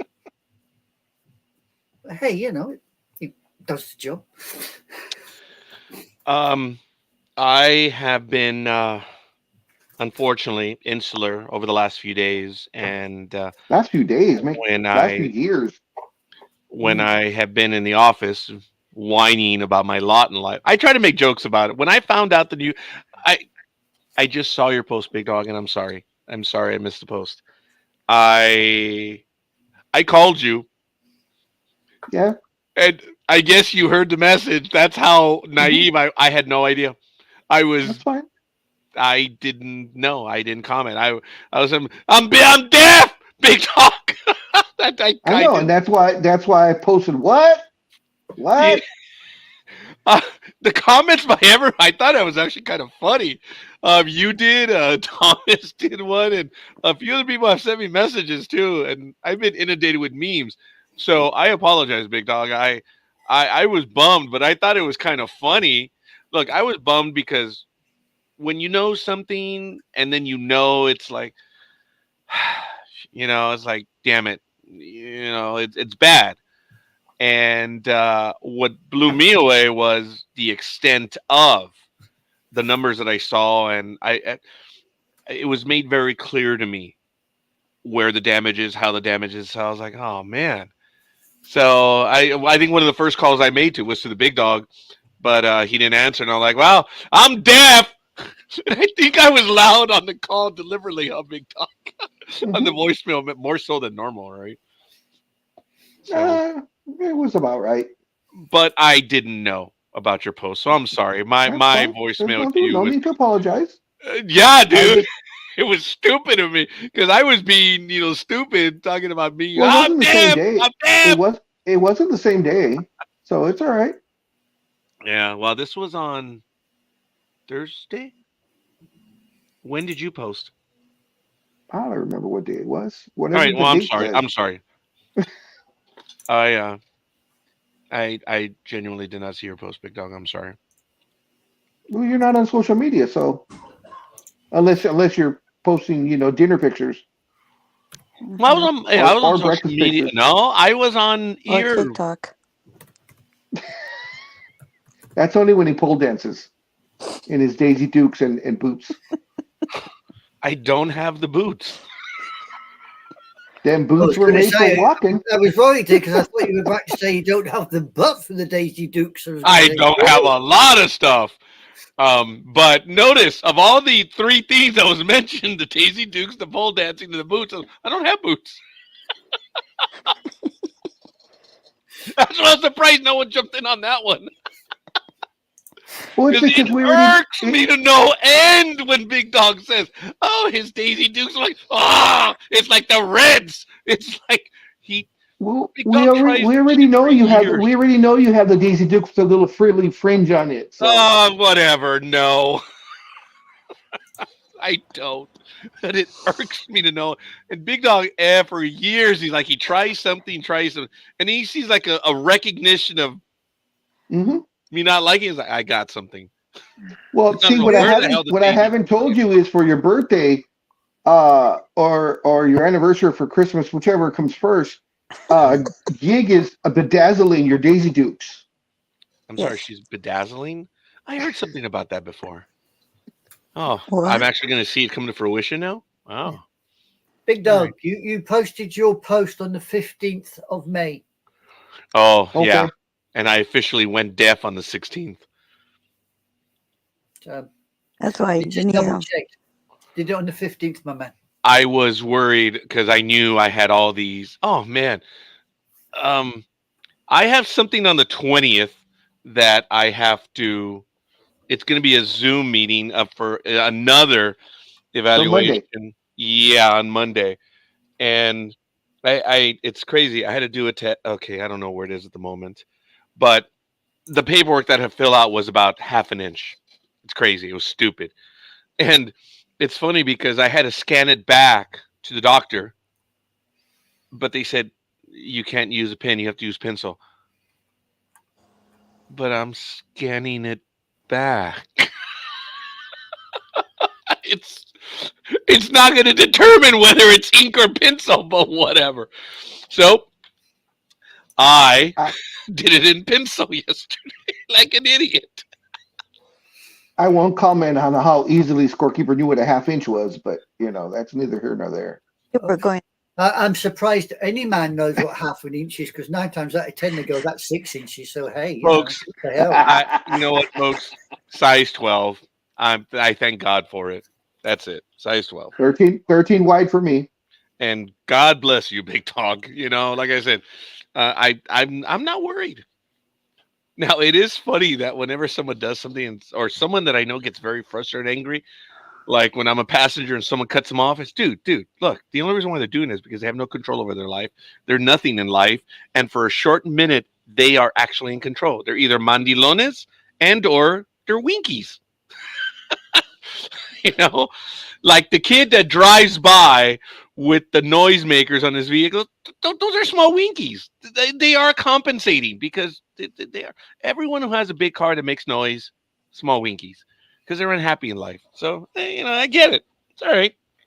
So you're telling me the guy that I met with 7 Ferraris is compensating for something, right? Oh, I didn't say that. So, big loud, they're big and loud. Well, that's a different passion. If you're buying 7 cars, 7 different Ferraris, I think that's just more of a collector than anything else. Talking about that one little kid that drives in the street, that puts the noisemakers on his car, and he tries to show off in front of everyone else. Just because the cherry bomb exhausts. Yeah, because he's got a small winky. It's obvious. He's trying to wake up the neighborhood because he's unhappy in life. So he's got to disturb everyone else. The guy that had the Ferraris, I met him when I was working in Tedworth House, the recovery centre. Uh-huh. And his favourite trick was he would take a £20 note and he would stick it on the dashboard of the car in front of the passenger. And he would drive up to the dual carriageway and he'd go, right, if you can pick up that banknote, you can have it. And of course, you being an idiot, because you're in the seat with the seatbelt on, you say, that's not a problem. And you go to stretch forward, he puts foot down an accelerator. Yeah, that's a special person. Yeah. Oh my God, folks! The documents are right here. Yeah. They were right on in front of me. See, look, this is for Monday. See, I wasn't exaggerating. See how thick that is? Yes. 1/4 of an inch to 1/2 an inch. That's what I had to fill out, and that's half the Amazonian rainforest you got there. Now, here's the funny thing. Look, there was a copy of a Scantron. Look at, oh my God, I actually did a Scantron. So I had to answer 175 questions. That was crazy. Did you answer them honestly? Siri, mind your own business. Sorry, what was that? No, not you, big dog. I said Siri. Oh, I asked if you answered them honestly. Oh, yeah. I was kind of angry because to write, I have to bend the neck. I'm like, oh, my God, it's very difficult to do this test. But whatever. I got it done. You got it done. Okay. Aye, lass. All right. So, I think he's going to get charged, big dog. He is going to get charged, but it is going to be something akin to slap on the wrist. Yeah. If we would have drugged a cop on our vehicles, I mean, chances are it would have been Rodney King all over again. It would have been almost like shots fired. Well, I find it interesting that, and I guess they're using, and not to belittle the accident and death whatsoever, but he had a tea time of 8 o'clock, a tea out time, and they pushed it to 10 o'clock so that he could make his tea time. Because he got out of jail. It's funny, too, he got out of jail within an hour with no bail, even though he assaulted a police officer, and he's charged with assaulting a police officer, and he got no bail and out in an hour. You tell me anywhere in America that any one of us or even in Britain, any one of us that would assault a police officer and get out in under an hour White with no privilege. bail. Okay, folks, before we go any further, there are a lot of places where you can go in and be out in an hour, but not on the charge of assaulting a police officer. Exactly. I just wanted to Exactly. clarify that. In nowhere, even in Hawaii, man, when they could say, oh, mahalo, they, they're so laid back. You drag them on. Even in Hawaii, you would still. Well, put it this way, I can guarantee you if you tried it in Germany, he'd probably end up with a 9mm pistol being shoved through the window. And folks, look, I'm not making fun of the thin blue line. I am appreciative of what many officers do and stuff, and I'm not trying to belittle what that officer was doing. I understand the situation. I'm surprised that he was home. Well, he wasn't home. He went to the tea time stuff. I You assault an officer by him banging on the car and you continuing to drive. I'm like, oh my god, I am I am And that, stunned that he was not beaten. and that officer was taken to the hospital too. Let's not forget that. So he was going to the event. Yes, he In was the morning. going to in the morning. He had a tea time. I believe his tea time was, I think they said 8:08, and this So happened at 5:30 ish in the morning. Yeah. And I guess because of the accident, and I do understand that because of the accident, a lot of the golfers could not get into the golf course so because that was the only way in. So everybody got pushed a couple of hours. It just so happened that he was in a group that got pushed, so he was able to make his tea time. him and Tiger Woods should get Ubers from now on, right? Well, no, Tiger Woods just he needs to not piss off his significant other. That's why. From That's what what I'm happened to reading, Tiger Woods just pissed off half the golfing community because they're insulting him by saying that he's embarrassing himself. He should stop playing golf or something. Oh Yeah, wow. his last few outings have not been very good. No, well, But it has a lot to do with his bad back. He's had multiple back surgeries, but he still keeps trying to, I guess, see what he can do. He's hoping to have, he's trying to relive old glories, I think. yeah. Well, He's I trying mean, to relive he sees Jack Nicklaus and Arnold Palmer and what they did later in life, and how that they were able to have a resurgence in their careers. I think he's hoping for the same thing. But unfortunately, Arnold Palmer and Jack Nicklaus and Chichi Rodriguez and a couple of those other guys, they didn't have bad backs like Tiger has had. Tiger's had something like what 6 or 7 back surgeries, and then of course he had that horrible accident where he had steel rods in both of his ankles, and so he's had a lot of serious injuries he's had to come back and a from. golf club to his head, golf club to the back of his SUV, golf. It's had quite a few personal injuries. Yeah, but Oh, that was because of his extracurricular activities. Tiger Woods is officially suffering from the Roger Noriega syndrome, or the malaise. It's the Roger Noriega's malaise, is, as I stated so eloquently some years ago, that it took me 2 years of playing baseball to realize that that I should have retired 2 years before that. Thank you, Adam. Not everyone gets that one. It's like it took me 2 years. It's like from No, I get 98 it. to 2000 that I should have I get retired it. in 96. See, now I'm the A lot of people asshole. don't get that. I'm the asshole who would have said, Yes, you are. it took me 2 years to realize that I should have retired 4 years ago. See, but that's the correct math. You see, I just do it the obtuse way.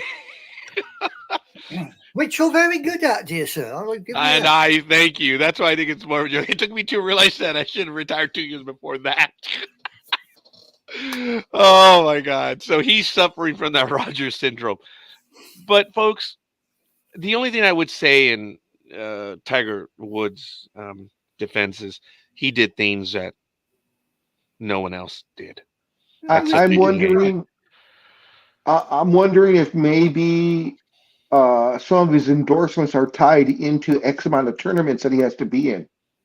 Could very well be. You know, for Titleist and whatever the golf clubs he uses and blah blah blah.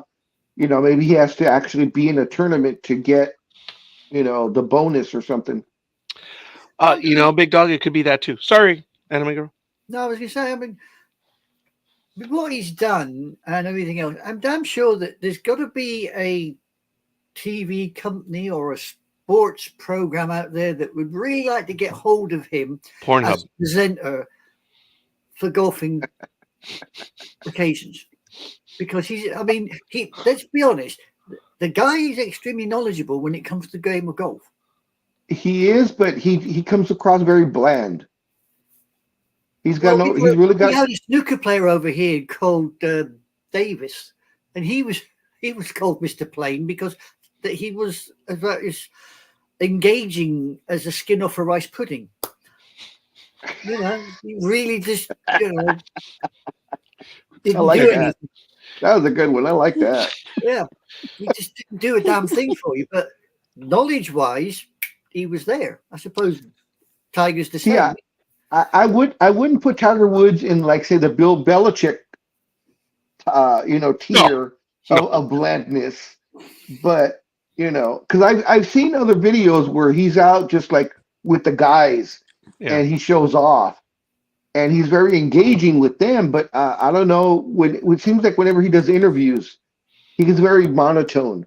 Yeah, and it doesn't seem very personable. I mean, he's never been like, you see him and you're like, oh, I want to go have a beer with that guy. No, it's always like, God, he'd be boring. But you probably find a bit like, I suppose, you or I, when you get put in front of a TV camera and you know that on the other side of that camera, there could be something like 1.2 million people watching you, you get very self-conscious.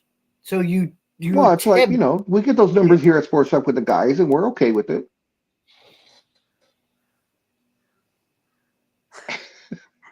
Okay, that pregnant pause was a little bit too long. No. Look, we are stunned. We are eternally grateful with our numbers. We do have one episode that I think has already crossed 20,000, which is shocking. I still don't know how, and I absolutely love it. So seeing that happen now, it's really funny. Folks. Oh, we lost Big Dog. I think he just went. Yeah, we did. He had a hiccup. Hopefully he'll come back in a moment. Folks, died. We can all sit here in judgment of this guy because we can sit here in judgment. We will be able to argue everything that he has done from here to all eternity. But again, and sorry for being pedantic, this kid has done things that no one else has ever done. How do we know how to act? How do we know when to call it quits? We will never, ever in lifetimes do what Tiger Woods did. He did it at such a young age.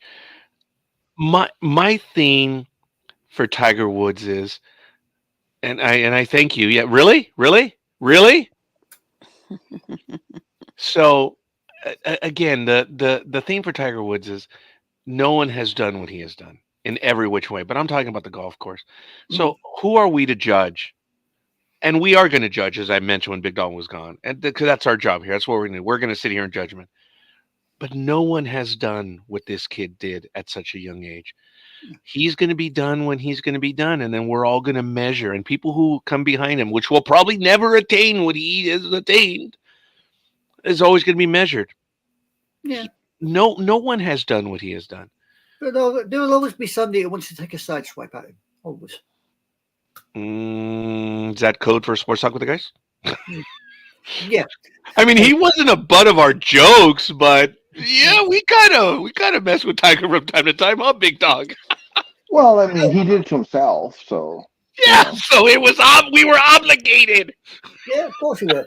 Anyway, I put something in the private chat to see if you'd like to talk about it, because I find it highly hilarious. Because on this program we have talked about umpires and sporting referees quite a lot, dropping themselves in it. I thought you might like this one, just to prove that Not all American umpires are the stupid ones. You want me to read it for you? Go ahead. You brought this one up, and Okay. thank you for putting the article in the chat room so we could all take a look at it as well. Thank you. And Hey, Dutch- while you're doing that, just real quick, I need to go get my daughter, so I'm going to switch, and I'll be on audio in about 5 minutes. Be right Roger. back. Yeah. A That's Dutch funny. football referee has been reportedly banned from officiating for life after he was filmed celebrating with a team he refereed on the final day of the season. Local reports say that Jan Smit, 61, from Opmeer in the Netherlands, officiated in a game between St. George and SV De Valken in the 4th Division on the final day of their season. NH News report Smit made a number of controversial decisions, including sending off 3 SVD Valken players and a member of their coaching staff. He also added 15 minutes on at the end of the game as St. George was losing and needed a point to secure the title. St. George's goalkeeper, Dave Lang, scored the eventual equaliser in stoppage time to win the title. Smit was then reported to be celebrating with St. George at the full-time whistle before being filmed celebrating with the team, singing the songs and lifting the trophy at an event with fans. SV De Valken filed a complaint against Smit. The club wrote, the Valken board does not consider it useful to discuss Sunday's match in detail and the role of the referee during and after the match in public. We just have to judge whether or not it's normal for a referee to celebrate St. George's deserved championship in an exuberant manner after the match. So what do we think, people? Gridiron girl. Oh, she's muted. Yeah, it's bad. It looks bad. Now, we're only reading one story about the questionable calls. We would need to see the game to determine and hear if there's another side to this on whether the calls were good or not.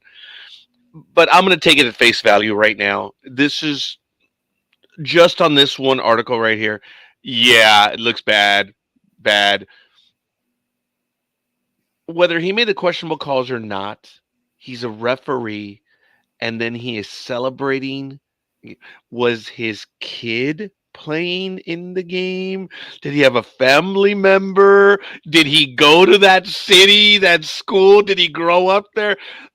But I would see that an umpire in Major League Baseball going to a Major League Baseball game and cheering for a team.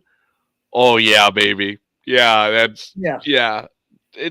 I guess that is an unwritten rule. There is no rule. Yeah. But it's the optics. It looks bad. And you know what? I forgot to put lemon on my burrito. Oh dear. Oh, you know what's going to happen now, don't you? It's going to rain.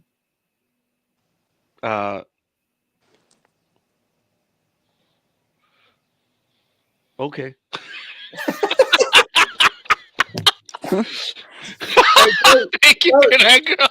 Yeah, don't knock it. Don't knock it. I just found out I'm under a 7-hour thunderstorm warning. Yeah, and I was thinking, is it going to rain over here, or did it already rain? And I have nothing to say. Yeah. That's why I miss waffle, folks. And Aisha, by you being here, I have to ask the stupid question. No. I know we were looking at July. No. No? No. Sooner? No. Oh, no. No. Okay. I'm only here for a couple of hours because one, I've got to go shopping. Two, there was a slight screw up with Mum on Monday, which was covered yesterday.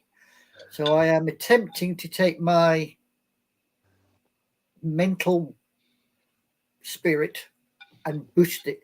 And the best way I can do that is talk to friends. Now, I have had some friends at Mother's today who helped lift me a little bit, and I mentioned that I may pop in to visit on the program, and their exact words were, "Do it.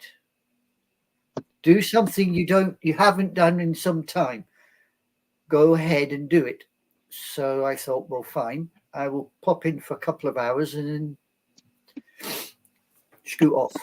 And I thank you for, and I'm really happy. So, folks, officially, Waffle will not return until maybe in July. We all need time off, and I think that's what's happened for a lot of us recently.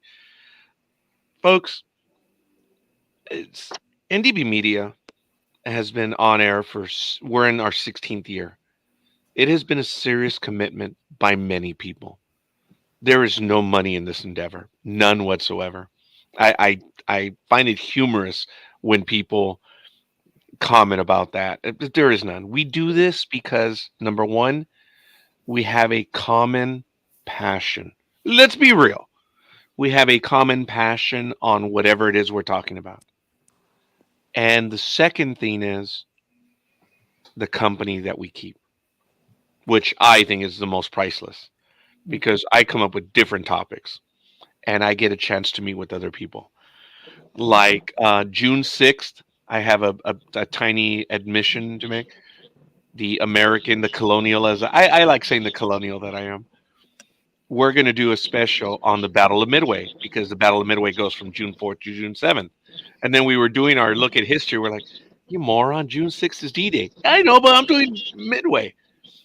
It's the 80th anniversary of D-Day. Oh, yeah. We're doing D-Day on June 6th.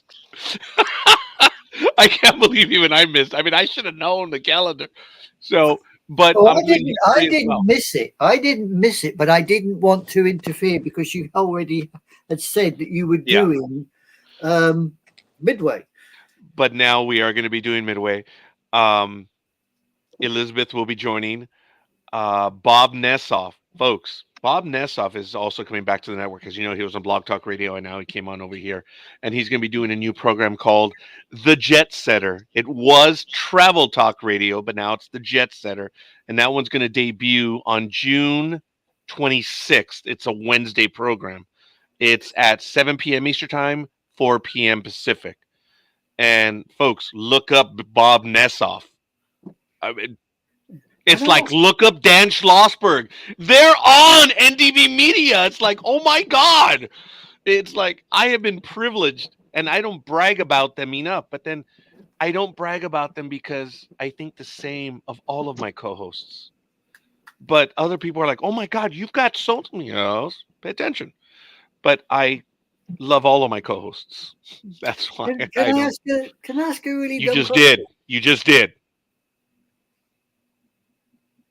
Oh, if I could get over there and slap you with something heavy, I would. I didn't know you were into that shit, but go ahead. Yeah, the program on June the 6th, what time are you doing it? 6 p.m. Eastern. Actually 6 p.m. Pacific, 9 p.m. Eastern. That's not a good time for you. Well, it might be because on the June I'm off. So okay. I might be able to join in, but that would be probably a Friday morning for me. But I'm not promising, but I may be able to dip my toe. And nor is Bob, but he is more than likely going to do it. Folks, when you look up the name Bob Nessoff and you look up as reporter, as writer, this man has been everywhere around the world reporting from everywhere. And he's on our network. I'm like, wow.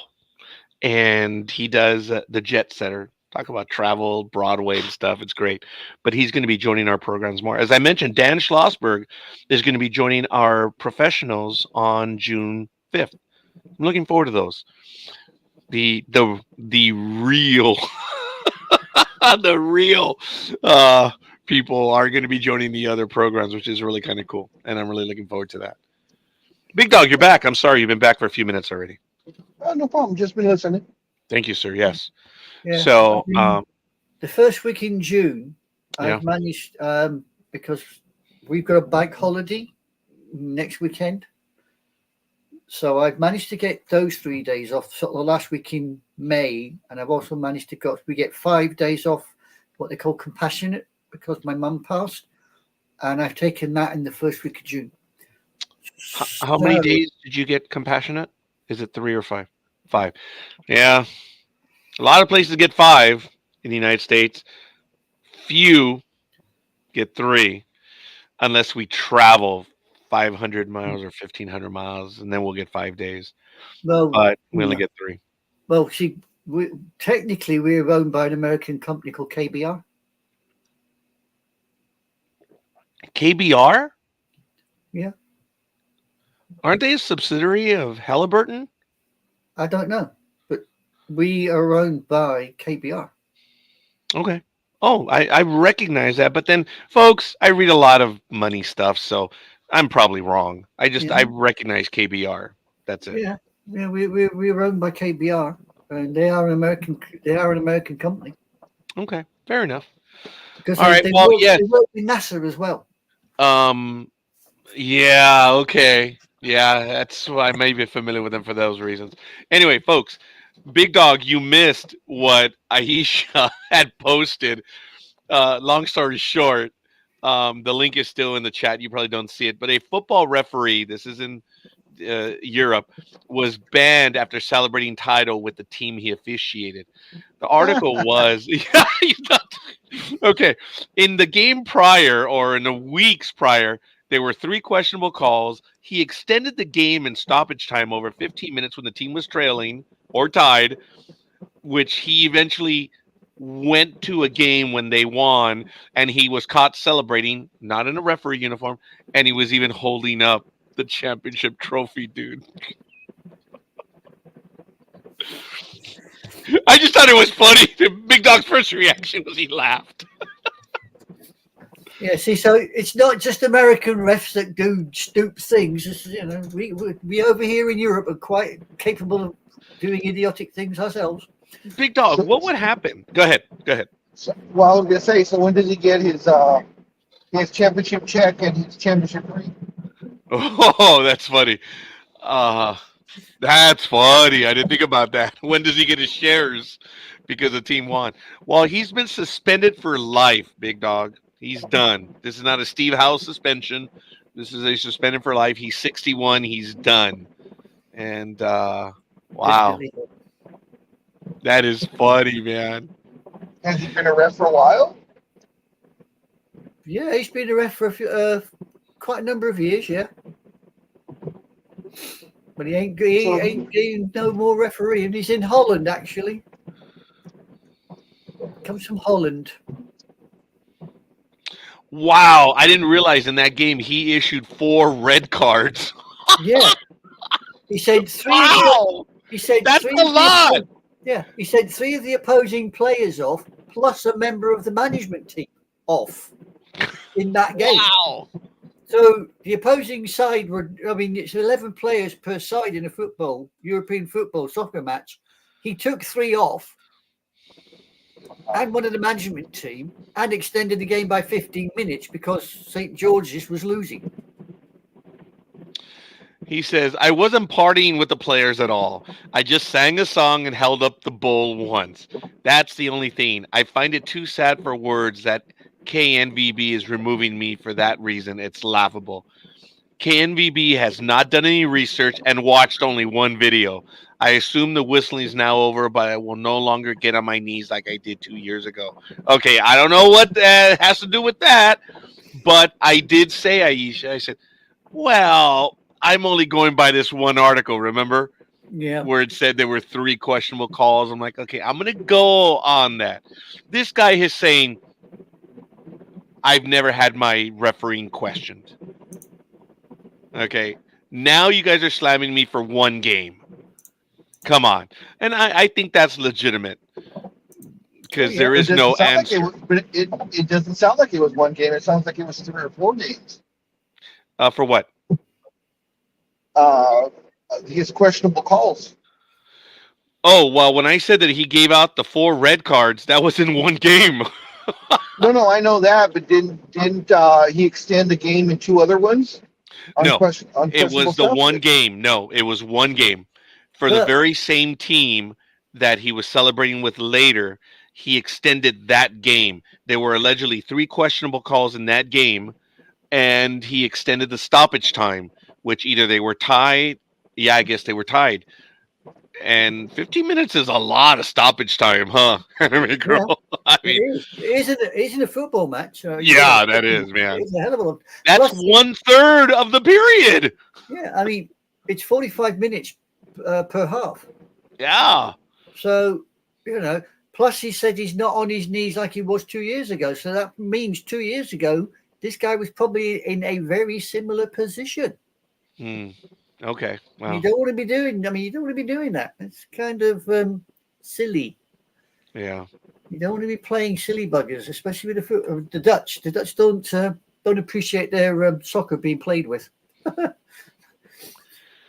Oh, that's funny. All right. Well, fair enough. So, what's your timeline, Big Dog? How soon do you intend to be back in the studio? Probably within a half hour. I'm sorry. Within a half hour. Okay, fair. All right. I'm gonna head on over to a few other things right here. Um, as a matter of fact, there was a court ruling. This was earlier in the week on May 14th. I don't know if anyone caught this, but this is in the NFL now. This is on the ongoing, was ongoing John Gruden versus the NFL. Former Las Vegas Oh, yeah. Raiders head coach John Gruden suffered an unfortunate defeat in court this week. According to a report from ESPN, the Nevada Supreme Court sided with the NFL in Gruden's lawsuit against the league. The court ruled that the Super Bowl winning coach is, quote, ineligible to sue league over his 2021 termination after he was subject to arbitration, even as a former employee. So here's more from ESPN. Jessica Elisa F. Kardish and Christina Pickering reversed a district court's order that denied the NFL's motion to force Gruden's complaint into its arbitration process. The case was remanded to the lower court with an order to grant the arbitration motion. Justice Linda Marie Bell disagreed with the majority's interpretation of the arbitration clause in the NFL Constitution, siding with Gruden's attorneys who argued that it does not apply to former employees. Quote, I disagree with their conclusion because the facts of this case do not support survival of the clause past the end of Gruden's employment. Now, Gruden initially filed a lawsuit accusing the NFL and Commissioner Royer Goodell of leaking racist and misogynistic emails in an attempt to oust him as Raiders head coach. After he resigned from public scrutiny in October 2021, the coach filed his lawsuit in November 2021. Gruden told the NFL, quote, though they could cherry pick emails from years ago when I wasn't even a coach and try to end my career. Of course, the NFL denied any part in the leak of his emails. So it looks like this is the Nevada Supreme Court. Ooh. Yeah, I think that's as high it's going to go. I don't know if he can appeal this on a federal level. That I'm not certain because it is a state issue that he was claiming where he was terminated, where he lives. So, I don't know. It says he suffered a major reverse or a major blow. I guess he still has other options available to him, but this is significant. So basically what it comes down to is someone said, yeah, he can sue because he's no longer an employee. The Nevada Supreme Court says, no, the arbitration clause still applies. Wow.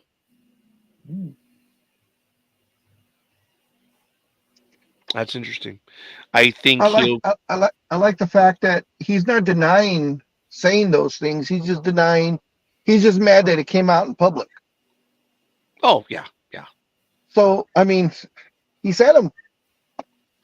Yeah. And Big Dog, we talked about this.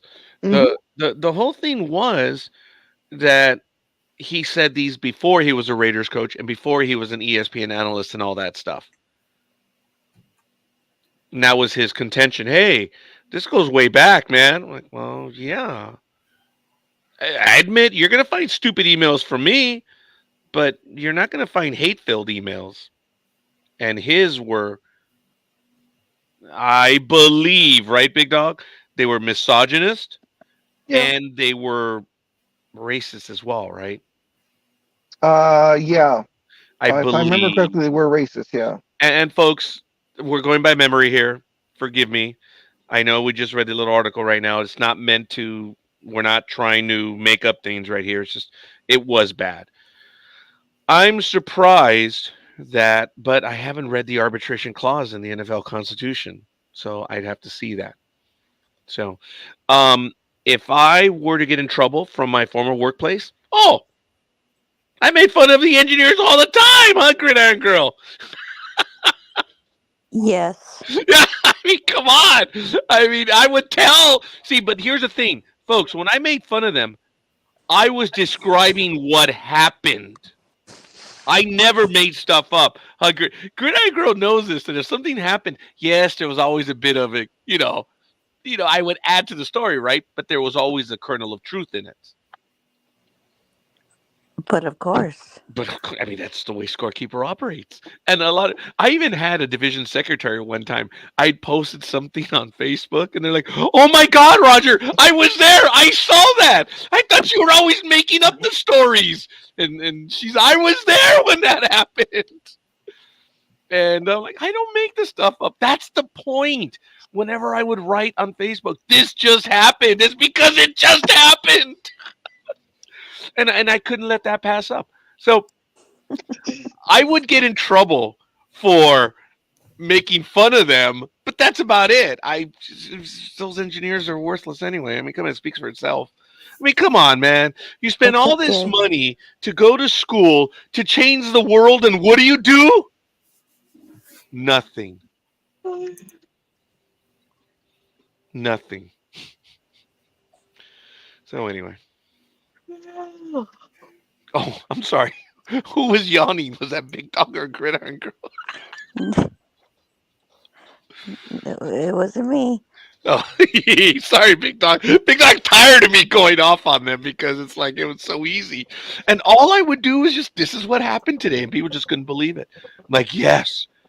Oh, man, there was that one 7-foot tall engineer that our building was being fixed. I told you guys about this. The building was being fixed. So we had to go into another office, the hallowed grounds, the back room where the engineers are. And I'm sitting at a desk, and all of a sudden, the whole it's like being in school where those tables were all hooked up together, remember, and they had the dividers and stuff. All of a sudden it trembles like an earthquake. I'm like, what the hell? And the guy behind me had slammed his hands on the table saying, oh, the field guys are trying to abuse overtime again. I'm like, what the hell are you slamming your hands on the table for? Well, the guy stands up, he's about 7 feet. Oh, now I know why. Everyone else is a bunch of pussies here because the guy's tall. Big deal, BF. You know, big deal. I went over and I mentioned to my management. I said, why is this guy slamming his hands on the tables? They're like, what? Who? What? Yeah, so-and-so. Well, that can't stand. Who was that? I gave the name. Yep, it died right there. Oh, it's an engineer, of course.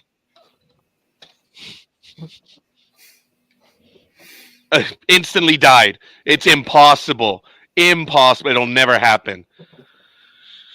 Yeah. It's all right. My days Breathe. are. My thing would have been, why does it bother you so much that he did it once? What do you mean? I'm missing it. I'm really missing it. Why? What do you mean? Well, I mean, he only slammed his hands once. Why did it bother you so much you felt you had to report it? That's why Dude. he's deaf. No. He slammed it down. Everything fell on your tables. You're connected to each other just by a thin little divider.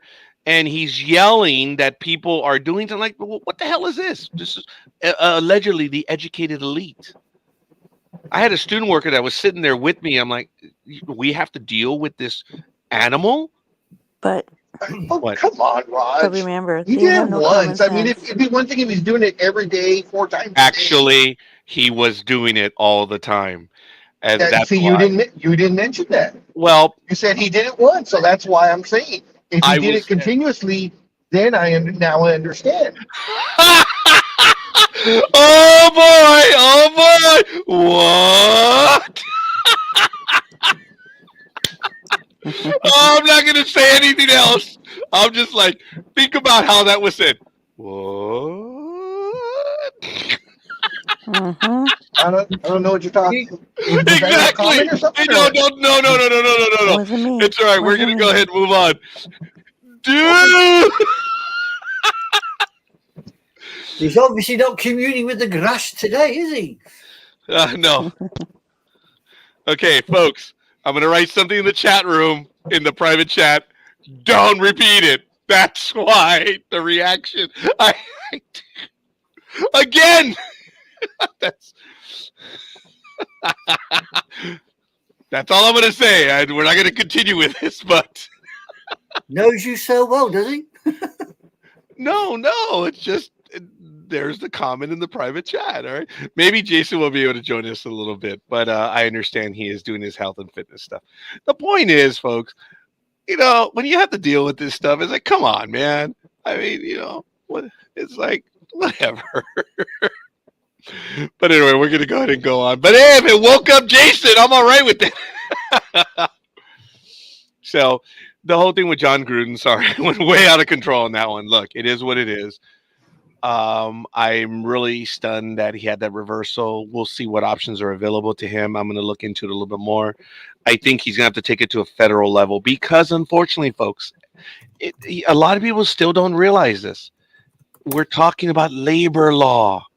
Labor law is it's still the law of the land. So he still has options. We go back to was it Ray Rice, Big Dog, the guy who knocked out his girlfriend? Mm-hmm. Yeah, that's right. Okay, folks. And I talked about this on the program. Remember, he was suspended for 2 games because no one saw the video of him knocking her out. We only saw the video of him dragging her out. Thank you. Did you notice how but I'm saying dragging. I didn't say past tense as I did earlier. But anyway, whatever. So the video was of him dragging her out. And I remember there were hosts on this program who are no longer part of this program that I got into it with them saying, dude, he knocked her out. And I'm like, women fight and stuff. I'm like, you're a moron. 2 weeks later, we saw the video of him knocking her out. And then it became a permanent suspension, or it wasn't a permanent suspension, but it was, you're suspended. You're done. They wanted to increase it to 8 games. Yes. And folks, anyone who knows labor law, once you are accused of something, they can't just keep changing and adding. And I did send a message to Mr. Rice saying, sir, you need to speak to a labor law attorney. Because once you've already suffered they can't just go, it's ex post facto. That's that's law. You can't be nailed for something after. Well, it was part of. No! You already passed judgment and you issued your penalty. See, and my whole thing was, because again, that co-host, who is no longer a part of us, I had told him, dude, knocked her out. Now you see the video and now it's discussing what part of knocked her out did you miss? So, I felt back then there was a labor law violation. Go ahead, Big Dog. I'm so sorry. Well, then refresh my memory. Why, how does that correlate to? You cut off at the very, how does it correlate to what? How does this correlate to Gruden? I mean, did they fire him and then want to ban him or something? Or I mean, okay. Refresh my memory. Well, the lawsuit was filed in November after he was fired in October. And his whole contention was, you guys did this to get rid of me. Well, Okay. The NFL said they said, well, no, you have this should have gone to arbitration. He says, no. I'm no longer an employee, so I shouldn't fall under the arbitration clause because I felt that he should not either. But they're saying, no, you have to arbitrate this issue. But it's an issue that he's no longer an employee of, so it doesn't apply. Well, the Nevada Supreme Court said actually the arbitration issue still applies. It needs to be arbitrated. So you can't sue, you have to arbitrate it. And the whole contention is, well, if we arbitrate this, I can't sue. So, well, that's why you have arbitration in certain legal contracts and stuff. Hi, Jason. So it was tangentially involved, Big Dog, because I went off on a tangent. Okay. So I don't know if they're going to go through arbitration now. I don't know what his next step is, but I assume that's why he suffered a setback in the lawsuit. So I understand he's going to have to go to arbitration. And then once he goes through arbitration, then he may try to sue again for something else. But I don't know if you can. It depends on the language that's in the arbitration. So did he get fired or did he step down? He got fired. Because I thought in the article when you were reading it earlier, I thought you said he stepped down because of social backlash. It's possible he did. I'm going to look back up again, and I'm sorry because I closed it. It said, okay, and I want to make this clear that the Nevada Supreme Court sided with the NFL, said the court ruled the Super Bowl winning coach is ineligible to sue the league over his 2021 termination after he was subject to arbitration, even as a former employee. I think I said that earlier, but anyway, it says Gruden initially filed a lawsuit accusing the commissioner blah, blah, blah, in an attempt to oust him as Raiders head coach. And after he resigned in October of 2021. So he resigned. Yeah.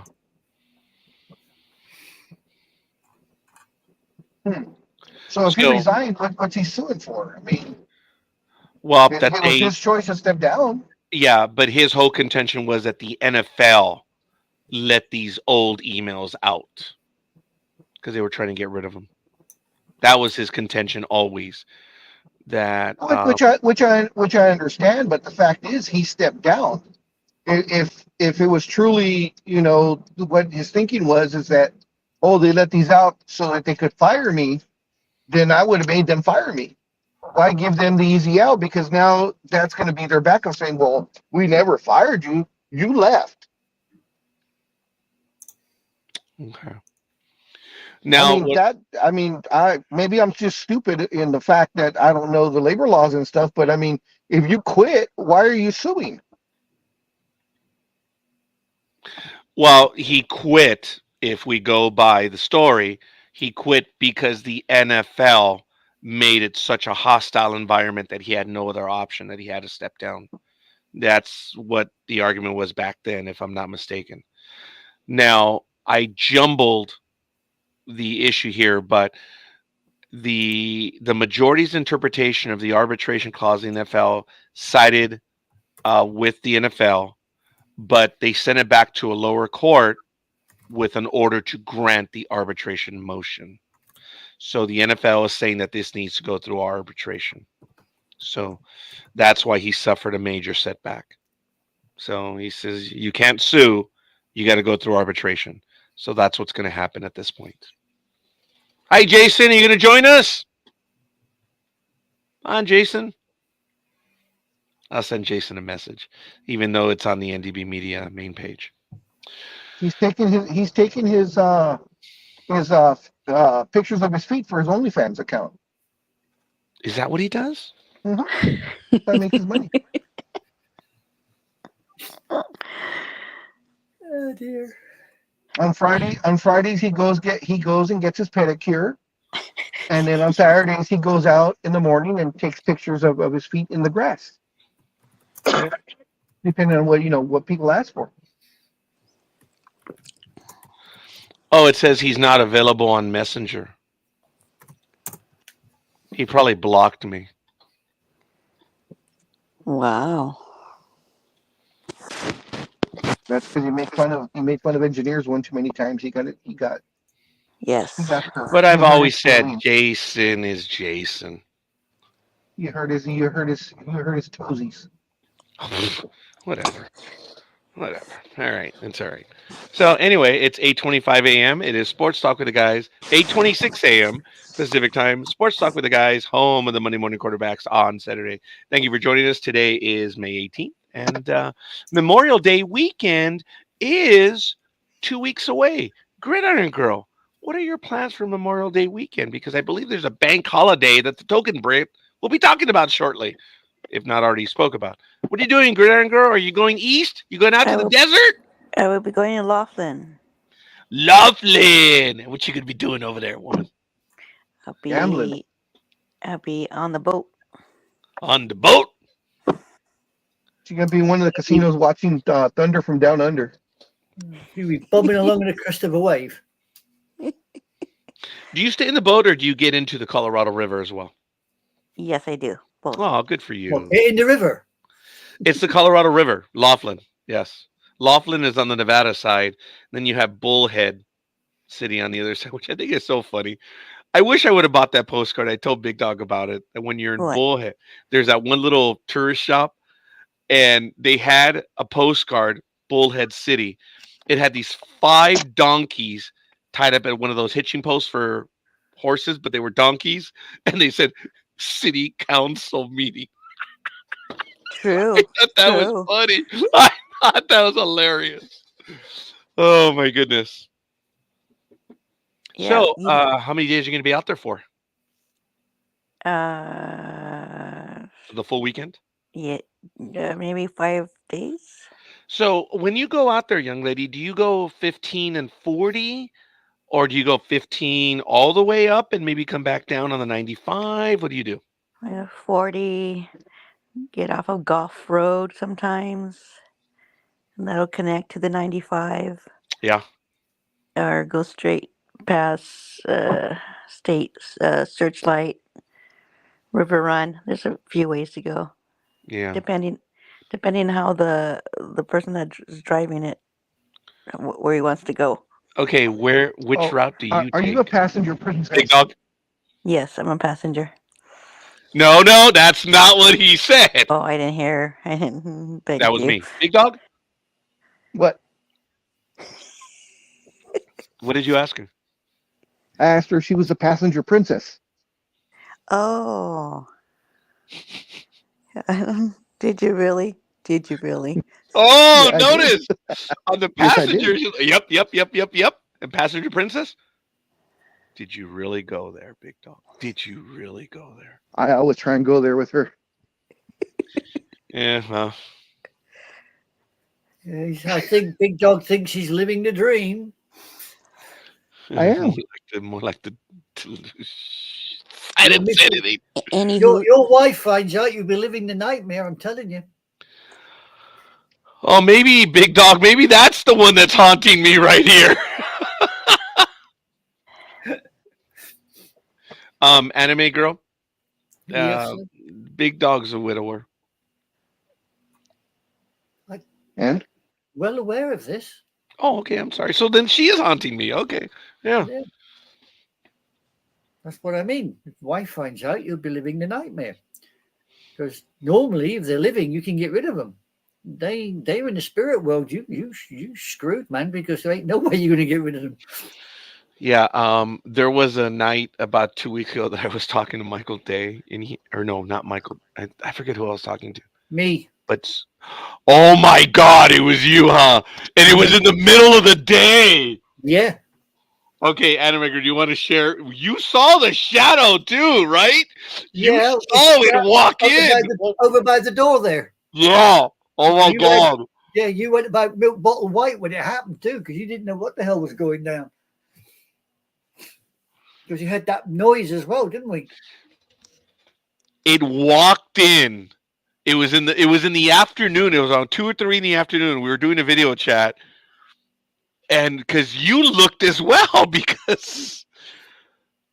and I was like, whoa. Yeah, you thought it was your daughter originally. And then behind me, the book Gridiron Girl, you sat there, right behind you, where the bookcases are. They trembled like something. It's like someone. Oh, maybe it was that ape engineer. Bam! Slammed his hand on the desk. Aisha witnessed it. Aisha saw something come into the office. I was frightened I didn't say a word for like, what, 2 minutes? Yeah, which was most surprising. I thought I was genuinely frightened, Gridiron Girl. She saw it. Oh no. Oh, yeah. Because he originally said, oh, my daughter's coming in. Ain't no daughter. Ain't no daughter. That's for sure. Because I went around to see, and she wasn't there. I'm like, whoa. And I was like, did you? And she's like, yep, I did. Yeah. And it was, you see, the light is up here, folks, but the door was open. There was daylight coming in. So it blocked the daylight when it walked in. Yeah. Oh, damn. Oh, man. Yeah. And this is now the second time in under 2 months that it's something. It's things move in this place that they should not move in the manner that they did. It's like, oh my God. And I've known here for several years that there's something in here. And I've been told on video programs that people have been watching and they see something pass behind me. I forget now who is, but it's on video. So if anyone wants to go back and take a look, because I ain't doing it. But people say, oh yeah, we thought that was someone because of the shadow and stuff. Yeah. I've been told that they've seen something walk behind me and that they've seen like something dark in the background. Like, wow. And you bastards don't tell me while it's going on? No, because you stop talking and everybody's sitting there going, what the hell's up with the sound? He's not talking, he's not moving, he's frozen out, you know. Did you guys notice I fixed? This is the same headset. What happened is I think the connector was loose on the end. So I plugged it in through the front. I notice you're watching all language, young man. Are you intimating something now? I was just implying as to how stupid I am.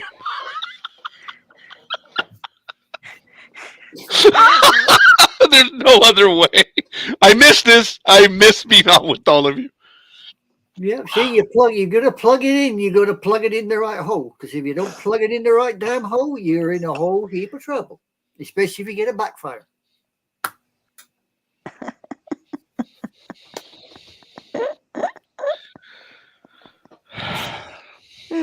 Thank you, Gig. That's something you got the joke. Oh, was that apropos or what? Yeah. Perfection. Big Dog. Thanks for returning, Big Dog. When you stepped away, I had talked briefly that I didn't recall, but in the last 2 weeks, whatever is in here has been making its presence felt. So much so that it was even during the middle of the day, and I was telling the audience that I don't know who I was talking to. I thought I was talking to Michael. That the door was open and sunlight, and you could clearly see it walk in. And I wasn't talking to Michael. I was actually talking to Anime Girl, and I had forgotten that. And she saw that it walked in during the middle of the day, and we thought it was my daughter. I went over to take a look, and I said, "Holy crap, it wasn't!" And I sat here. And about a minute or two later, I was telling Gridiron Girl that where she has sat, just right here to my right, in front of the bookcases,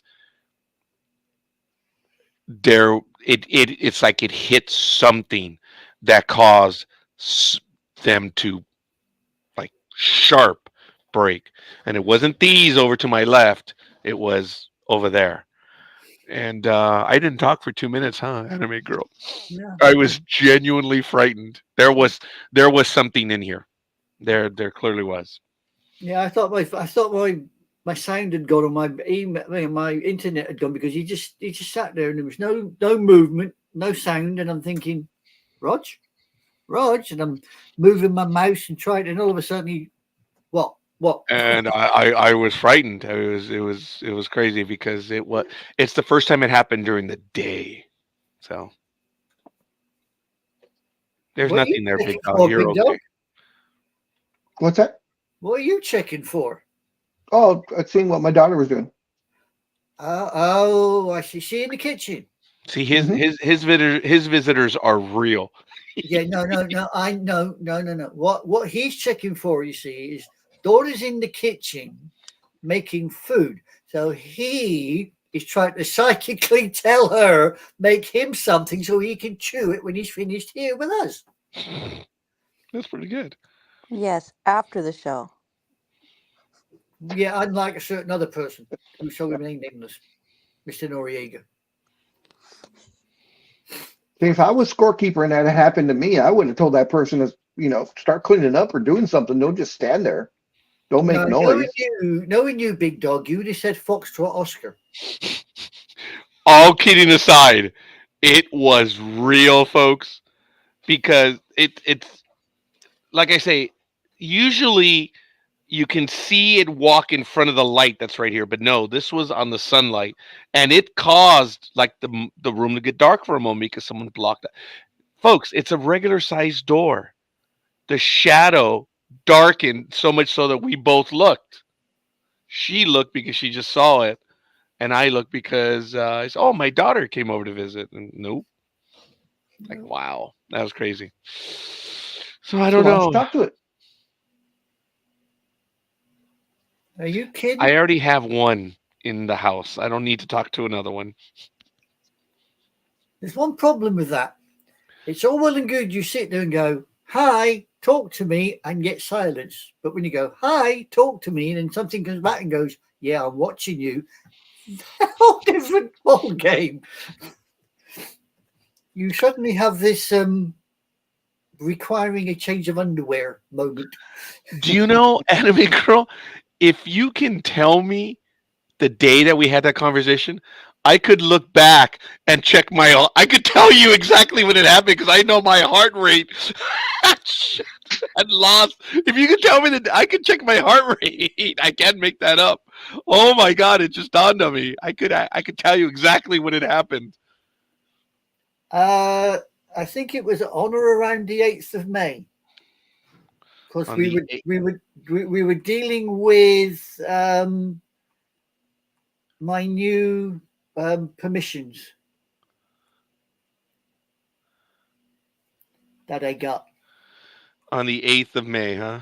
Yeah, on or around the 8th of May, because I've got 2 video calls from you on the 8th of May. One at 42 minutes long, and the other one didn't go through at 2023. So it's got to be May the 8th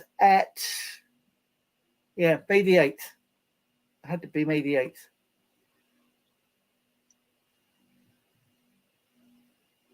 That's funny because my heart rate got to 130 that day, but yet on the 6th and the 11th, my heart rate got to 150. So, all right, I guess that one didn't work. I'll have to check. May 8th, I'll have to get a little more detail.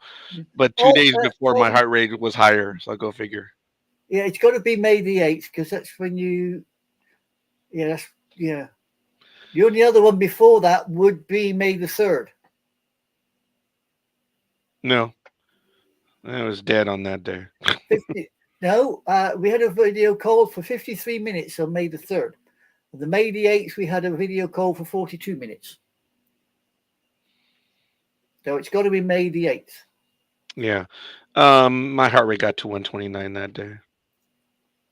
Yeah. Anyway, oh well. Because I sent you a text this morning, which I did not get a reply to. Never mind. Did you see my Facebook page? It says I have selective hearing. Yeah, I have not. Yeah, I know you have. Yes, we do. Yeah, So yeah, I what does know. that have to do with? What does that have to do with reading text? As we It say, makes noise. yeah, as we say in Britain, he's deaf in his left leg. Yeah. All right. So Big Dog. I'm definitely deaf in my left leg now. What stories did you said you had quite a bit more news. I have Got a some, ton but of news. yeah, let's go for it. Let's get to it. Ladies and gentlemen, Sports Talk with the guys, home of the Monday morning quarterbacks on Saturday. Come on, Jason. Get your educated hiney in here.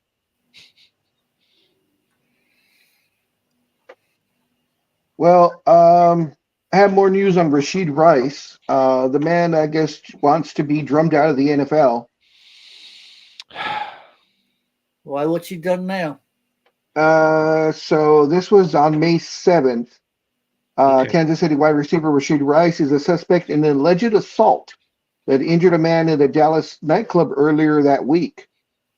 Police there confirmed to the Dallas Morning News. The newspaper, citing law enforcement officials, reported that officers were dispatched early that Monday morning to the nightclub after reports of an assault. A man was taken to the hospital with non-life-threatening injuries, including swelling on one side of his face, the officials told the Morning News. Police said no charges related to the alleged assault had been filed as of Tuesday afternoon. The Chiefs have no comment, and Rice's attorney declined to comment to the Morning News. So this is now on top of his 6-car crash that happened in March. I was going to say that's still ongoing, isn't it? Oh yeah, and they've already determined that from that crash that he was driving 119 miles an hour. Say what? Yep. Gridiron Girl said, that no thing, my M3. 119. 119. You notice that Gridiron Girl didn't comment? I didn't hear it. Sorry. Oh, well, Big Dog just stated that allegedly he was going 119, and I pantomimed that you were the one saying, 119, that ain't no thing. Oh, yes. In your M3. Yes. Got it.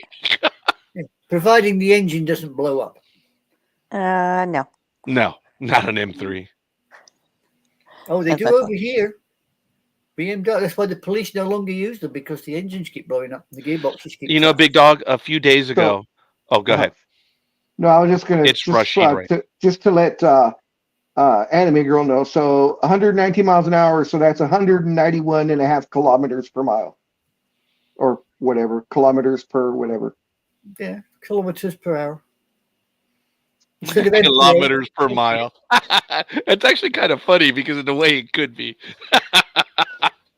I think they call that a spoonerism, don't they, or something? Something like that, isn't it? Very good. I don't.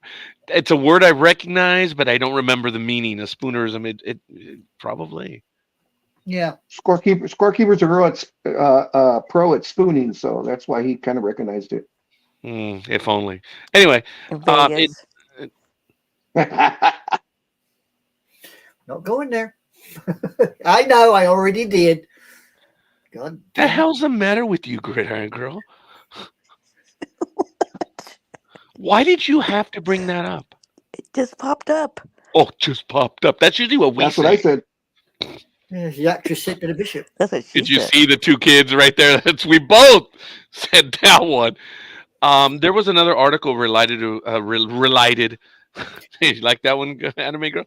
NFL Insider gives devastating update on the Chiefs' Rashid Rice, and this is 4 days ago, and it's looking more and more like the Kansas City Chiefs is not going to be available for the season opener, potentially much longer than that.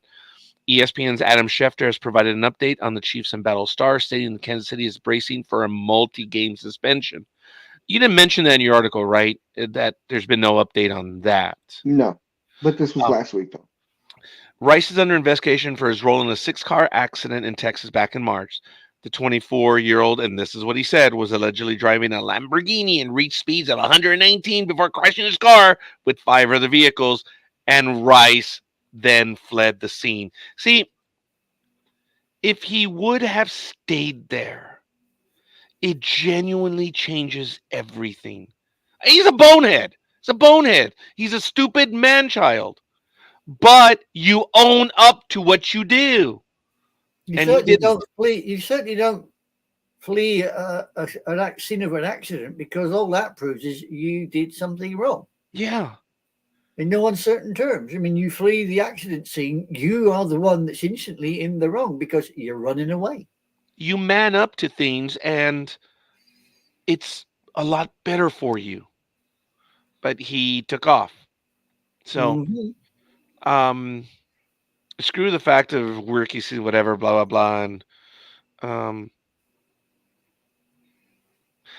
and yeah, it should be noted that. Okay, wait, this is someone else now. It's Rashid. He just had the update saying that it's the league is examining a slew of incidents that is likely to result in Rice facing a lengthy suspension. He played his collegiate football at Southern Methodist, was selected by Kansas State in the second round of the 2023 draft. It was an impressive rookie season, there's no doubt. But as Big Dog said, this guy is just doing everything he can, huh, Big Dog, to get out of the league. Well, this Sure this seems that guy way. here, he said his Kansas City tenure started with a 6-game suspension stemming from domestic violence arrest. This guy, Rashid Rice? Yeah, according to this, the Chiefs have seen a number of high-profile players running off into trouble. He began his Kansas City tenure with a 6-game suspension stemming from a domestic violence arrest. Then it goes on to say that Clark and Hunt have also served suspensions. Oh, I don't know. That looks a bit weird to me. That doesn't seem right, but I hadn't heard about him being domestic. So I thought he played a full season. A Gridiron Girl, dude, and I'm not arguing with you, Anime Girl. no, I didn't say you were. Do you recall something about him like that? Can you repeat that? Rashid Rice. I know. Stop playing. I mean, sorry. Come back to the program. Rashid Rice. Did he have any domestic issues? I forgot. Oh, okay, I don't know.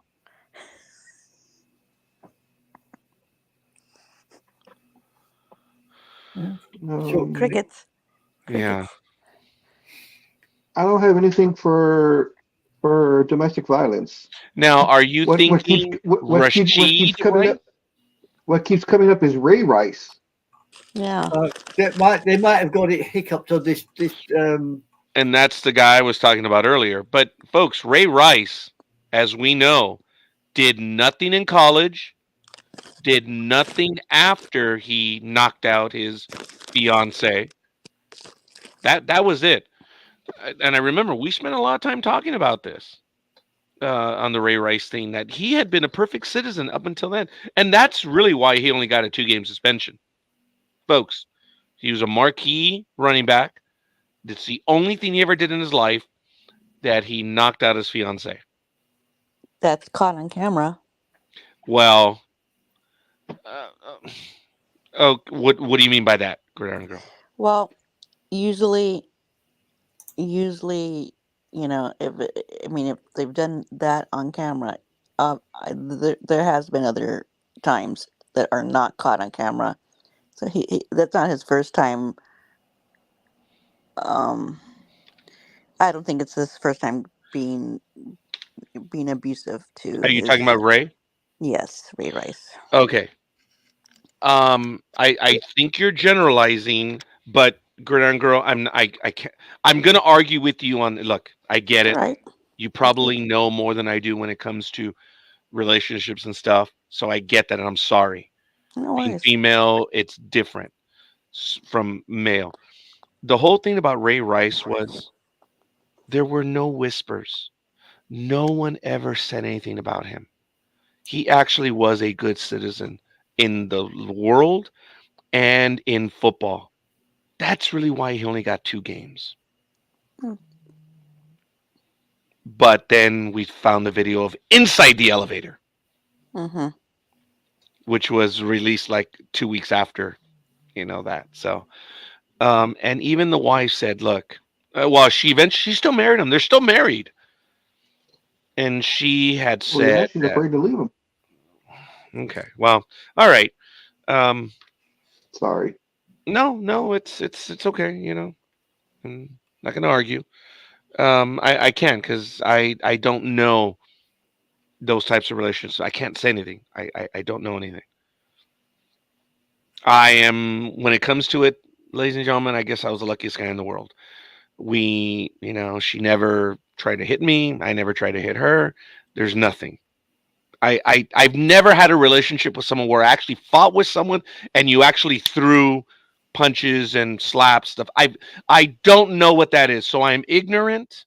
I don't understand how people can get into that stuff, but I see people around me all the time. I am naive. I'm ignorant on that because I've never been in a relationship like that. I'll be back in a minute. All right, enemy girl. So that's why when Gridiron Girl says, well, that showed up on video, I'm like, well, my only retort to Gridiron Girl was in the case of him, no one said anything about him. He had no history. It was nowhere. So, but again, I'm dumb and naive when it comes to that stuff, so I can't say. But this guy Rashee Rice, I didn't know that there was any domestic issue, but I will say that one day ago, the Dallas News has quoted Cam Newton as saying, "It's a warning. Clean up your act, bro. The league don't need you." And that's good that someone who is his peer, older, has said, "Dude, you gotta get your act together." Now, on March 30th, he was involved in the racing one, and then the one Big Dog was talking about was May 6th, right, sir? Rice was accused of assaulting a photographer at a Dallas nightclub. Yeah. Yeah, I appreciate that Cam Newton is telling him, "You're not that good, dude. You got to get your act together. The league don't need you." And the NFL has proven that they're prepared to cut ways with people. Hell, even Major League Baseball. Um, Yes. what's his face? Who Bowers. I Bauer. Yeah. He should. It's over. It's done, Yeah. folks. But folks, I know you're tired of me saying it, but you've heard me say this over and over that America has its puritanical streak. It has its Puritan streak. It's a Quaker nation outwardly, no, and internally. Maybe I'm gonna have to come up. I'm gonna have to evaluate that comment. But we are still, at heart, a puritanical society. And when you see things like Bauer, it's like, oh my God! It's like, oh, that's it's out of the norm. And I believe one of the accusers is now in court in Arizona because the district attorney filed suit against her for falsifying documents, right? Or claims Yeah. against Bauer. Yep. So, folks, what did Bauer do? Bauer did what he did. He did some crazy stuff that a lot of people cannot believe. Don't do. Yeah, and don't do. Yeah, hey, whatever. Whatever floats your boat. Yeah. My everyone thought that I was. You guys remember my whole thing was, look, dude, you can't put yourself in a situation like that. And I got attacked by everyone by saying, "Well, it's what they do in their bedroom." I said, Guys, you're not listening. It doesn't matter. He got put in that situation. He chose to do what he was doing, and he got put in that situation, right or wrong. And that was my whole contention. Even when everyone told me to go to hell, and I was full of it, I don't care. It's because of the nation that we live in. And what did he get nailed for? Bad, bad language. What did he get in trouble for?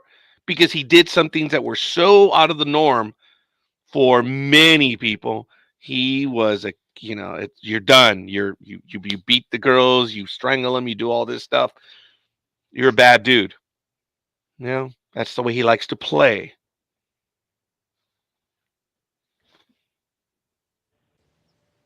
You He know. just chose the wrong person to play with. Well, yeah, he put himself in that situation. There we go again. It's like, dude, it's a past judgment however you want. Think of it however you want. The point is, he was doing things that put him in a spot and whatever. It's like, dude, it is what it is.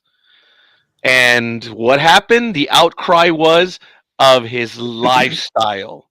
That's what he got accused of.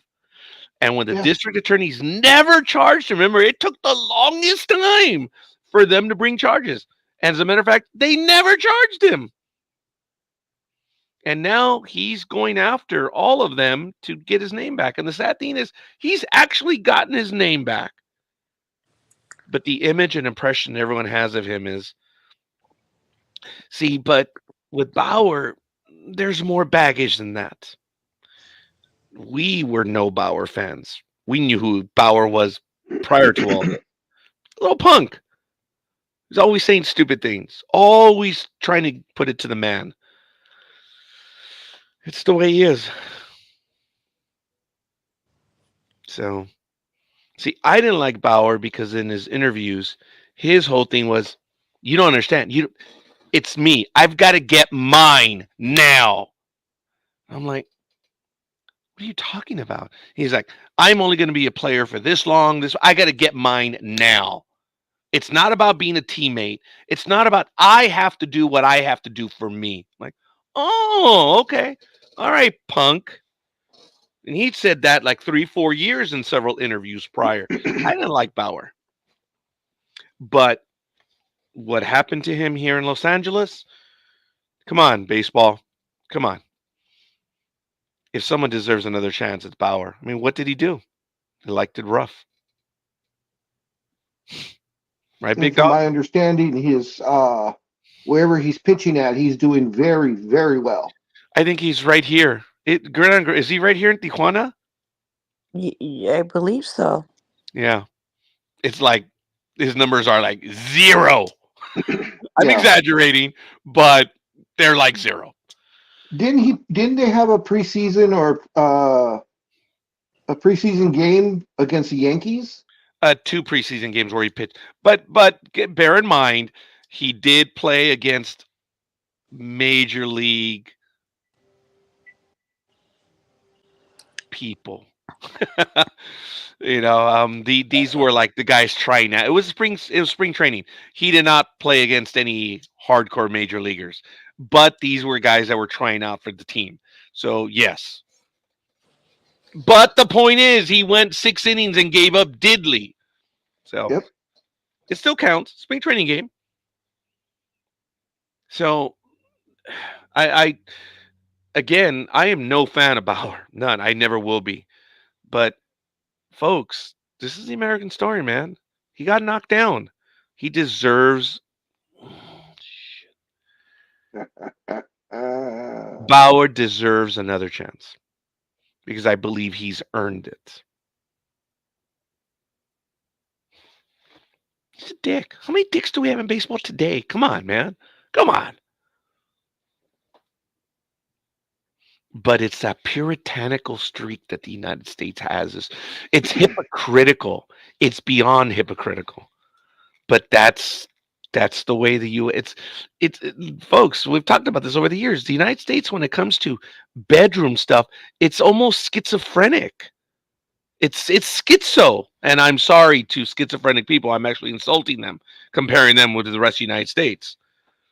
But it's big dog. I'm not exaggerating. Right? I mean, we've seen this so many times that when someone does something in the bedroom, people freak out. It's the Bible Belt. It's the Bible thumpers. A lot of it. The Bible thumpers don't like it. That's if it's not to get too graphic, but if it's not missionary, then it's You've then got it's the all Bible bad. thumpers, and then you have on the eastern seaboard, you have the Quakers, and then you have north of the Quakers, you have the Puritans. You're screwed from Texas all the way up to Boston. You're just proverbially, when it comes to that manner of thinking. And then when you get into the central United States, there's still Bible thumpers. And then when you get north, you have another Puritan streak from Middle Europe. But Go, big my go. whole thing is they're all hypocrites Yes! because they'll Hallelujah! swear up and Hallelujah! down, and then whatever whatever's behind the closed doors is it happens behind closed doors. The fact is, Bauer was the same way, but someone opened that door, and people didn't like it.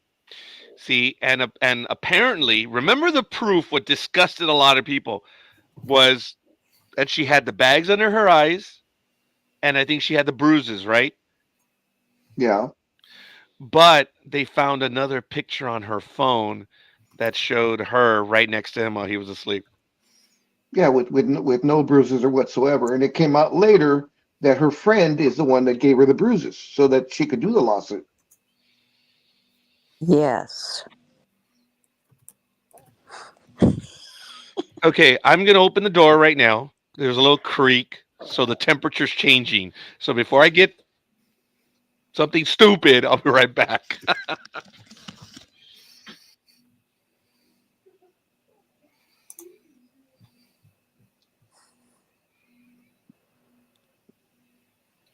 And then he was gone forever. No, he's just very apprehensive about going around that corner. I saw that. Right. Yeah, he's like that little bit of crap they stick in your gob when you go to the dentist. And the dentist says, "Don't let that move. Whatever happens," then he disappears and never comes back. Roger's the kind of the same thing. He's in charge and he's gone away, but he ain't never coming back because he's the Twilight Zone.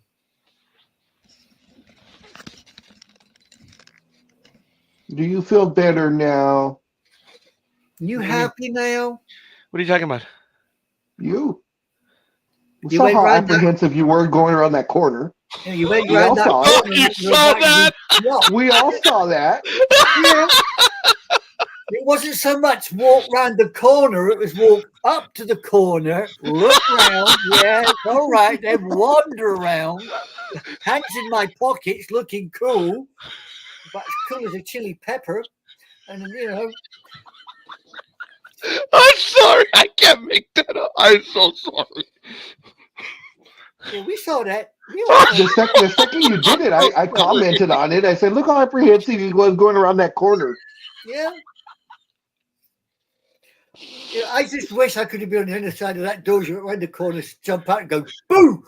Man, you would have shit a brick. All See, right. if I was there, I would have done that, but I probably wouldn't have because of his neck, I'd be dead And I would- right now. and I wouldn't want to injure his neck any more than it already is. Ugh. That's something I would have done. Oh, Me and you both, I would have gone, boo. when I was at the hearing thing, I can't move a lot, folks. And there was a moment that I flinched and I moved and it creaked. And the doctor looked, he said, "Oh, that's what you're talking about." And the crack was loud. I said, "Did you hear the crack?" He said, "Yeah." Like, really? And I was like, "Yeah, I actually heard when you moved your neck, the crack." I said, "Yes, sir. That's what I have often." That's why, folks, when you see me put my head back, it's just because I'm just very tired and I have to straighten it out. So that's what I do. So anyway, sorry about that. I didn't know that you could see when I was going around. I'm sorry. Yeah, no, you never say sorry. You never say Oh, look, sorry. she activated. She thinks I'm calling her. Yeah.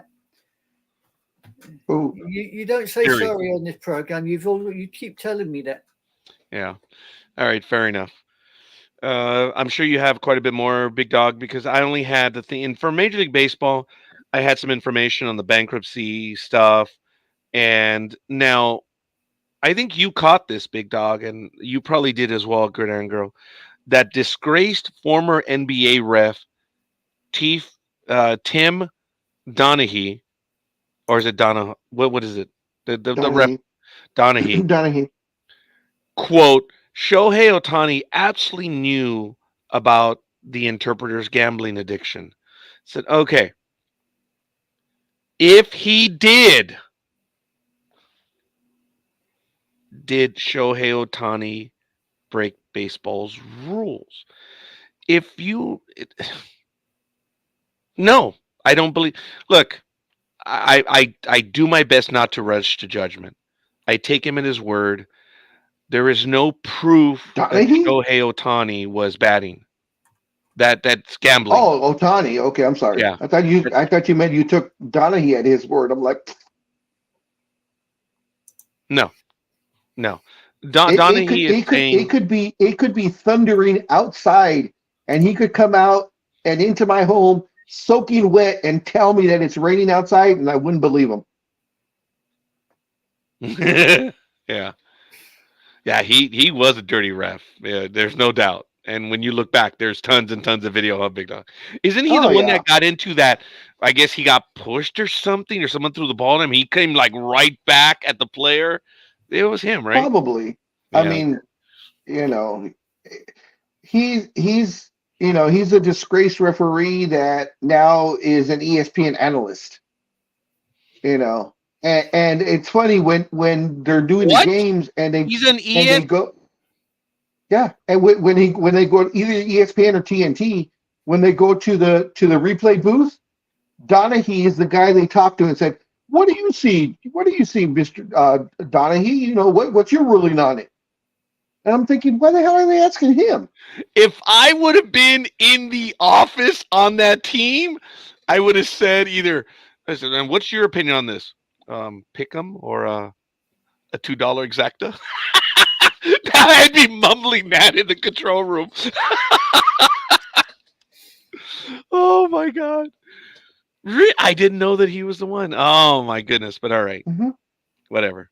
It's all right. Wow, that's funny.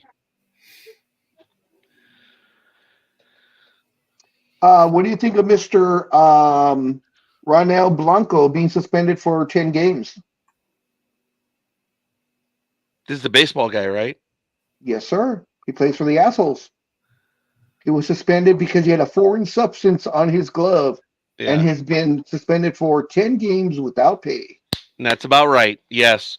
Um, way to go, Blanco. It. They're stupid. They're desperate. And they're not very good at covering up what they do. Look, the pitchers are going to be checked not every inning, or actually, I think they're checked at the end of every inning now by the umpire. It's like, dude, you're stupid. Yeah, that's a joke. It's a joke as to how stupid they are. And I'm glad baseball is doing that, but I still have. I told you, folks. I still have my bag of rosin right here. I know it looks like a little bag of drugs, right? It's a rosin bag. And as I explained to everyone for years, this is what rosin is. It's powder. It's like baby powder. It's to dry your hands. And usually when you're pitching, your perspiration comes down, your arm, it gets into like your wrist area. And if you got dirt on your hands, it can get to a crummy substance. So what you do is to keep the perspiration under control, you have the rosin bag, which is just behind the pitcher's rubber mound, and all it is a substance. So when when we talked about, went on NBC on Saturday morning, and he had the ball and he had it attached to him, I said, "This is what rosin does. It's automatic." And I lost my mind, and I says, "No, that's baloney. You're mixing it with something else." Well, they're not mixing it with something else. That's the new rosin. It has a stickier substance. And I had to pull back from my arguments. So I didn't know when baseball had changed to a stickier type of rosin. Folks, this is a rosin bag, as I said. And it's powder, it's baby powder. All it does is dry you. That's it. That's a rosin bag. It's almost like a hacky sack. That's it. And I was going to use this to demonstrate This is what real rosin is. What Bauer and all these others are saying is baloney. But now they use a different type of rosin. I was like, ooh, I didn't know that they had changed it. And it has a stickier substance to it. So it's like, well, wait a minute, you're against spider tack, but yet you allow this type of rosin. My arguments kind of went away. Baseball itself kind of messed things up.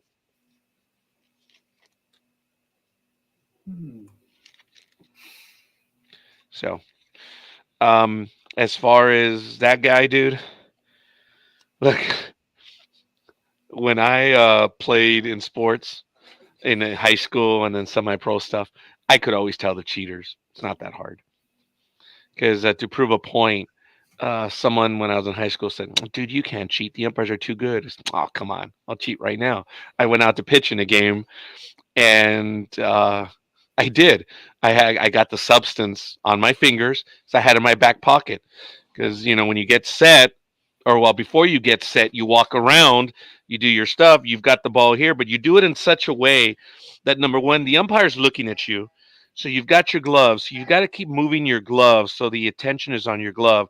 You might even move the ball a little bit so the attention is there.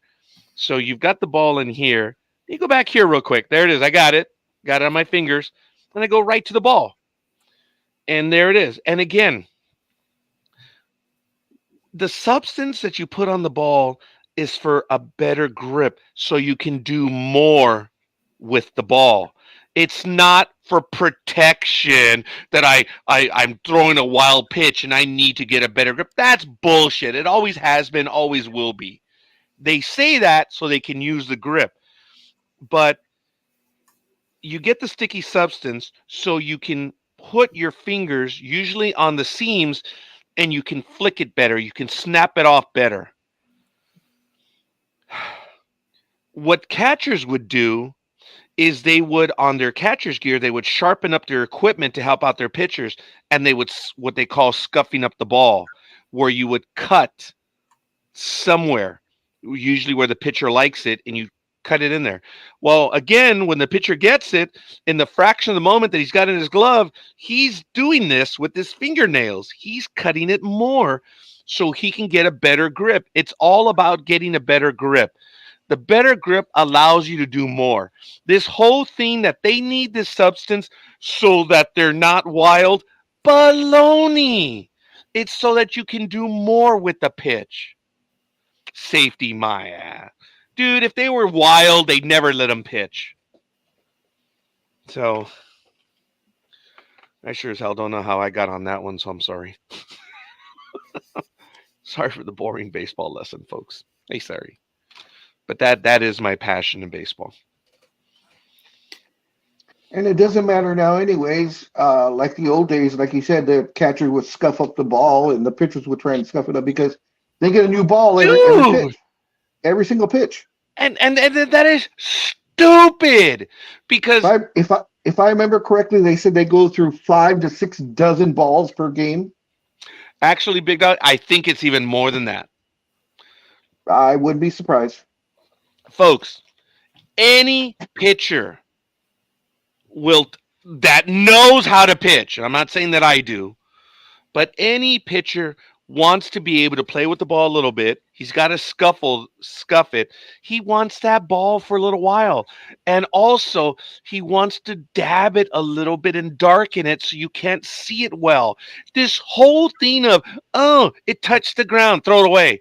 As a pitcher, I'm like, bring that ball back. I want that ball. Because I don't want the batter to have a good view of the ball. That's why you do what you do. It's not, you're trying to darken the ball so they can't see it very well. So yeah, Big Dog. But that's a baseball phenomenon now. That it barely nicks something and it gets thrown out. As a pitcher, I'm losing my mind. If the ball is held by the pitcher more than 2 pitches, it's surprising. And that's not an exaggeration. No, it's not. No. And that's one of the things that I believe has been lost. But what you have to do is you have to get these guys to throw more. They have to throw more, and they have to learn how to pitch, not throw 100 miles an hour for one inning. Folks, you want to fix baseball? You reduce the number of relievers on the roster. That's it. That's it. You'll get these guys to pitch again. You only have so many pitchers in the pen. You only have so many guys on the team. You want to Nah, change never baseball? happened anymore. Yeah, I know, Big Dog. I know. And I know you're not being a dick by saying that. I get that. You're being a realist. I am too. You want to change baseball? 12 pitchers maximum. I believe it should be 10, but I believe that's way too much. I believe that baseball should this year say in 2026, rosters are reduced to 20.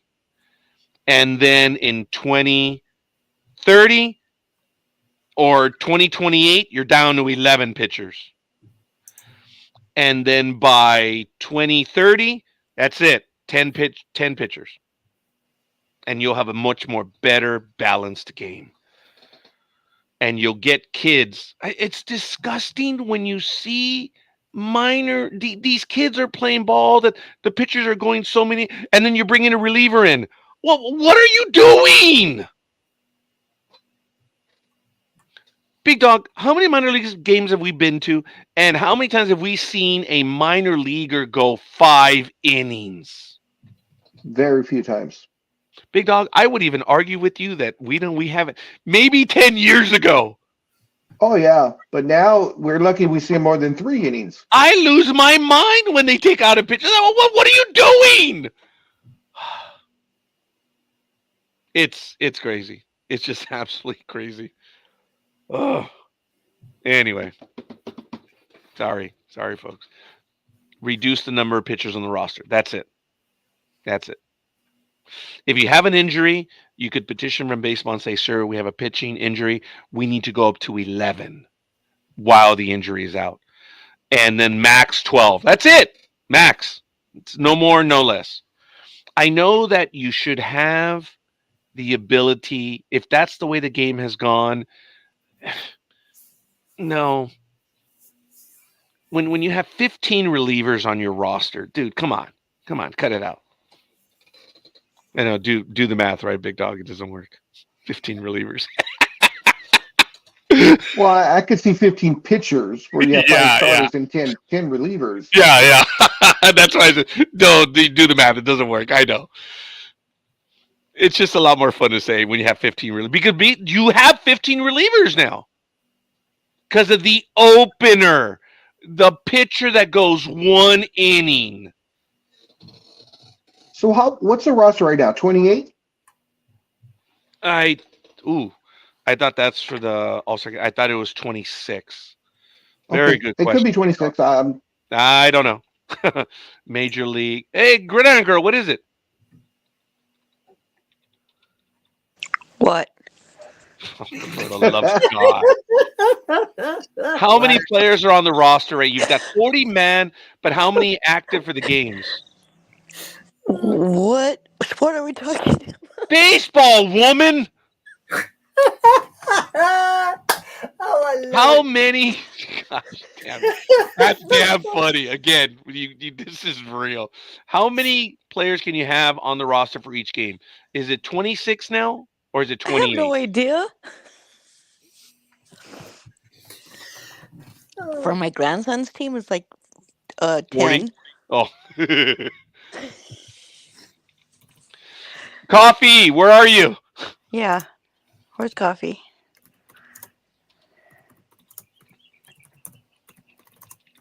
$26.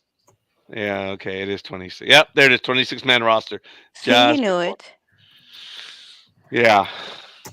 Now they have So 26 you have 15. for You have every 15 game. pitchers, and you have 11 players. Yeah, that's not a rare thing. So in essence, you have eight starters and 3 guys for emergencies. Yeah, it's not a strange thing. It's yeah. Yeah, hang on. It says here, right? Major League Baseball, 26 players on the rosters. Additionally, there is a 40-man roster, which includes the 28 players on the active roster and an extra 12 players. So there you go, peeps. Well, it's 26 and 14. Yes, that's correct. Yeah. The extra 14 just because. Those are the ones. The 40 men are the protected team. You can have more players in minor leagues, but how many are actually protected? In other words, Major League Baseball, other teams cannot go and get that player. If they're on the 40-man roster, that is your entire team. You can call up anyone, but a protected player is on the 40-man roster. Meaning at the end of the season, if they're not on the roster, they can go get picked up by anyone at almost any time, actually, I think, if they don't have a contract. According to But this as well, you have a maximum of 13 pitchers as well. good grief. No, we've counted them. They've gone up to 15. Now, it says a maximum of 13 now. Maximum of 13 pitchers, and that was brought in 2020. Okay. Yep, I see the exact same thing. This is from Major League Baseball itself, Okay. from the MajorLeagueBaseball.com website. The club's 26-man roster is a full roster of active Major League players from opening day through August 31st and during the postseason. Teams are limited to carrying 13 pitchers during this time. From September 1st through the end of the regular season, all clubs must carry 28 players with a limit of 14 pitchers.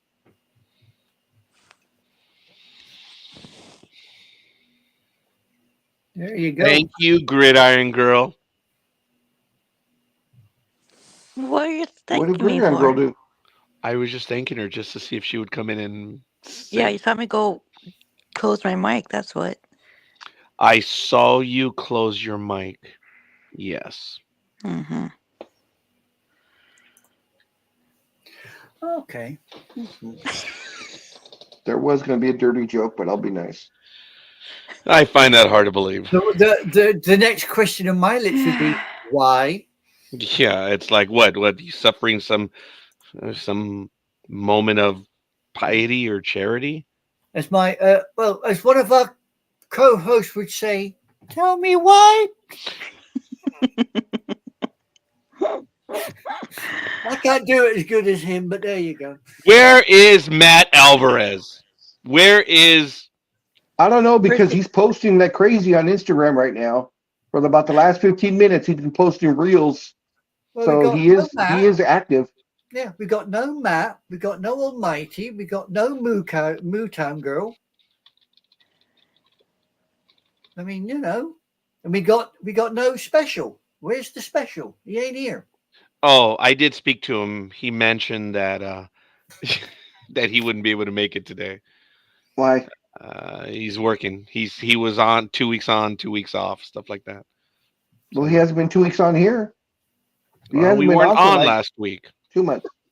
He hasn't been on for like 2 months. I don't know. I can't tell you. Yeah, oh, by the way, I can. I forgot to say earlier, thank you very much for last weekend. It was very much appreciated. Okay. Thank you. She was part of the family. By you sharing that she was commenting about us, she was part of it. I'll tell you, when my dad passed away, we didn't pause. we didn't. I know. We've had losses in the family, sadly, and we've kept on going. But with Janet, we knew, and you would share with us her comments, and that's what made it cool. She was part of the family. Yeah. So. I mean, when she passed at 11 o'clock on the 3rd of May to the sound of the Royal Scotch Dragoon Guards playing Amazing Grace. She coughed, she sneezed, she left. I don't know if I would be so privileged. I would either have Amazing Grace or Ode to Joy.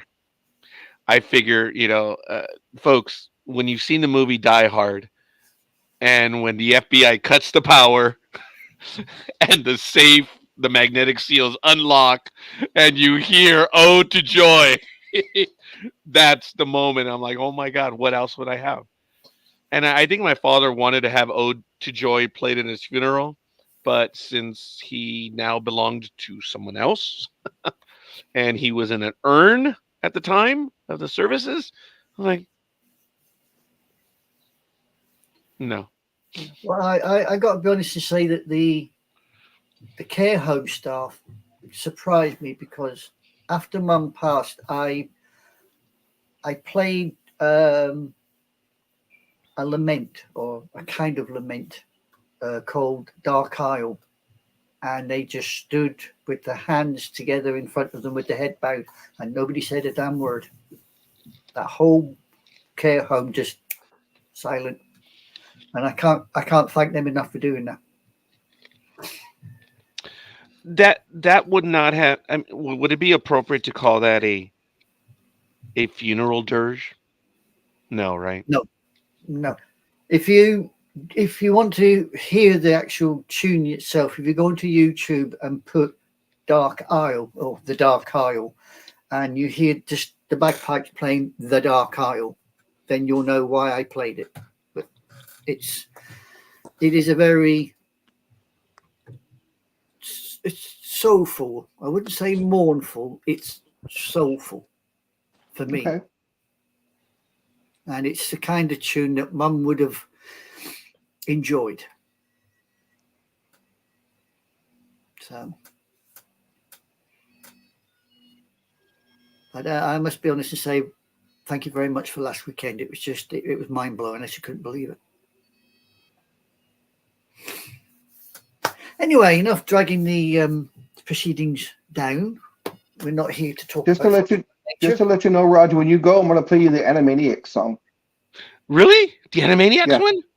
Yep. Well, I am an Animaniac. Look, Actually, I might not be all right. I mean, that might not be a bad theme. Animaniacs. look, I've got all my anime behind me. You know. What you see, And is of course, what you know, get, fortunately. of course, you know when Matt goes, what I'm going to play Matt. The Barney Tell song. us, big dog. Yeah. The Barney song. Of course. The What what else? song? What else can I play him? The what song? The Barney song. Oh, okay. The Barney song. Okay. That's for Matt. That's for Matt.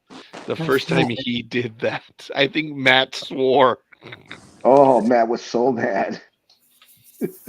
Oh, I sent Matt a message saying, "Where are you?" I sent him the link.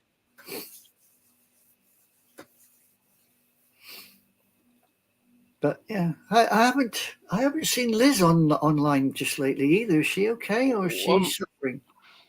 Well, She's been posting regularly on Facebook, and she dropped me a line after my post.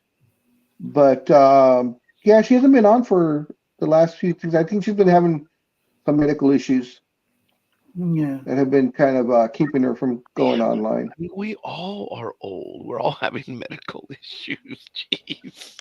Yeah, well, I mean, you know, it kind of shocked me when I realized that I'm only 20 years behind my mother. That kind of threw me. Then, yeah, shut up and get to living. I'm trying. I'll tell you why. There are many token Brit that don't get to be your age, and they would have given anything to get to half of your age. Mm-hmm. You need to remember. It's and you know what? I'm sorry to say it. It's not even about them. It's about you. And I'm so happy that you're here with us today because hey folks, come on. We need each other. We're all in this together. See, the minute I start saying that, I'm like, oh, there goes Roger on his socialist leftist rant. I'm like, no. Talk about being a human being. No. I mean, I be honest and say that I was talking to my friend Kim, who's been helping me through the past situation, and mentioned Thank you, Kim. Mentioned the fact that I was thinking about returning, and the first words out of her mouth was, "Do it." Yes. Snap out of it. Do it. Then I read your man's post, and then I talked to Kim again today, and she turned around and said, "Get on there." And I'd already said to you on Facebook, if I was around today, I would try and pop in. And I got to say, I'm glad I did. I really am. Oh yeah. Because in lots of ways, I suppose, for the past 6 weeks, I've missed it. Truly have. Don't get me wrong, folks. I had a lot of difficulties this last few months. I mean, they've been significant. And today, when my alarm went off at 5 in the morning, boom! I reached over, put it on snooze, and I picked up the phone. It's okay. I put it on snooze. And I was like, let's get to it. I would almost, folks, is it Tone Loc? Let's do it. That's what I felt like this morning. I said, I have not been on this program in forever. Yes, 2 weeks ago, but 2 weeks ago I was even limited. Dan Schlossberg was here in Southern California, and I was glad that I was able to spend a little bit of time with him. Actually, I spent a lot of time with him he's here for 6 days. I saw him for 5 days. I saw him for some good time. Had a meal or two with him, which was cool. Big Dog, Gridiron Girl. Are you guys familiar with Randy's Donuts? Yes. Yeah. Okay. They're all right. Gridiron Girl, are they? And I'm talking about the one right by the airport. They're okay. They're okay, huh? But they're world renowned, aren't they? Yes. And I told that Dan, well, dude, there were tourists there at 5 in the morning when I took him to the airport. It was funny. And I told him that should have took him to the donut man. I didn't have a chance. Well, this was my fault. And Dan, I'm sorry. I had never been to Randy's Donuts. I'd been around there, and I commented to him. I said, Randy or Dan, over the years, and especially prior to COVID, I would get airport runs. And as I'm on my way to the airport, they would ask me, do you mind if we stop at the about 3-4 blocks away upcoming Randy's Donuts? I want to get some donuts to take back east or whatever. Like, oh, yeah, sure, no problem. I'll go ahead and stop. And they would ask, would you like anything? I'm like, oh, no, thank you. I appreciate that. So I never, ever had Randy's Donuts. And I mentioned to Dan, I said, it's very popular that many travelers like to hit Randy's Donuts as they're on the way to the airport. It's a touristy spot. It's known around the world. He's like, oh, great. Well, we got some time. How about we go to Randy's Donuts this morning? I'm like, oh, shit. I've never been there. So I was like, oh, my God. So what was your impression of them? You know what? It was a good hot donut. The variety of donuts was really cool. Dan got himself a chocolate Oreo cookie donut and then another one. And I just went for Big Dog. Surprisingly, I went for something that I normally don't go for. Sprinkles. It's just, oh, close. It had sprinkles on it. The white powder, but it was like a cherry filled or strawberry filled. I don't know what you call it. It was just one of those donuts. I went for the filling donuts. I'm sorry? Jelly donut? A jelly donut. Yeah, I just went for a jelly donut. It was okay. But Dan loved that Oreo cookie donut, and he had another one that had some other flavors. It looked good. I like the variety. But they didn't have decaf. Who wanted decaf? He did. Oh. I'm sorry. My passenger wanted Okay. decaf. Even I was like, what the hell's the matter with you? Who the fuck ordered decaf? But it's okay. I got regular coffee, and it was good. To answer your question, to go along with you, Big Dog, I thought the donut was hot. It was fresh. It's a donut. It did what it's supposed to do, right?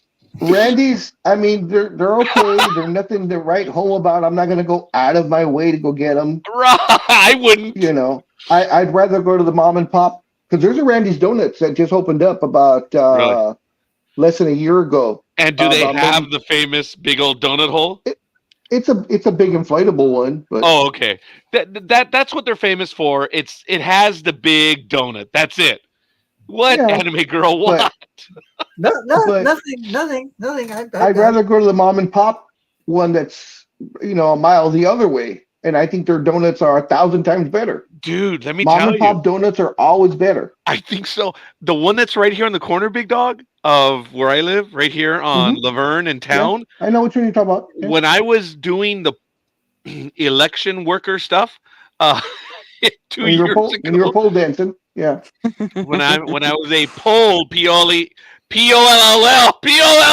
worker, when I was a poll worker, I stopped in and I'm like, man, I'm Work the that old guy poll. now. So I'm the one that took the donuts there, and I ordered like 2 dozen, right? And I didn't take coffee or anything, but I took the donuts, and man, everyone loved them. They were losing their Yeah. minds. I'm like, and then remember what Big Dog was saying? It's like, dude, the mom and pop ones, they're made with love. They're always made better. They're fresh because they have to compete. I mean, Big Dog, would you say, and Gridiron, would you say that New York is a pie place, for pizza, but LA is a donut place because of all the varieties of donuts that we have here? Eh, okay, sure. Sure. Eh, Eh, okay. I'll tell you right now, the best donuts that I've ever had donut. is a Homer. donut place in San Juan Capistrano. Because when working for American Greetings, we'd go down to San Diego, we'd always stop there. Yeah. And it's just past the Mission. It's where I'm not sure if you remember, Roger, or even Gig. You go past the Mission, you go down that main street, just past the Mission, you make a left, you go down, and it's by where the Rite Aid or Thrifties used to be. You have the Rite Aid on the left, and you have the Thrifties on the right, and then they close one of them down. But there's a donut shop that's right there next to a bagel shop, and these donuts are the best donuts I have ever had in my life. And every time I'm in that area, I go there. Well, I've got to say, I've found a new sort of like donut dessert type thing that I'm enjoying, and that is these. Chocolate mochis?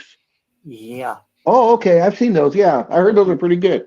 Oh, good. I didn't Whoa! man.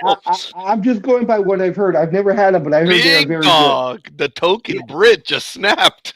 Yeah, good man. I mean, these have got chocolate ice cream wrapped in Chinese dough and filled with a chocolate sauce. good. Yeah, I was about to say they're an Asian delicacy, right? Yeah, man. Yeah. Asian persuasion. Yeah, these. Where the hell are you? Holy crap! I mean, I didn't realize how good these were going to be. I was kind of concerned when I first bought them. This is my third or fourth packet, and I've only got 2 left. All right. Yep. Would you show those one more time, Anime Girl? Okay, Tesco, the chocolate Mochi. Mochis. folks. Big Dog just mentioned right now. I don't know if Gridiron Girl will, but folks in the chat room. I think we have a comment already. Look, that's what they look like in real life. That's them there. Oh wow. Okay. We do have a question. Thanos Heisenberg. Thank you. What do you think about Blanco getting suspended? We actually had that just a moment ago. We were talking about it. Yeah, he's a dipshit. Okay, Oh, look, sorry. dude. Really? You think? Okay, 10 Say it like games. it is, Big Dog. Say it like it is. Yeah. 10 games is quite a bit, and it's rightful. It's like, dude, come on. What are you doing? You're going to get checked at the end of almost every inning.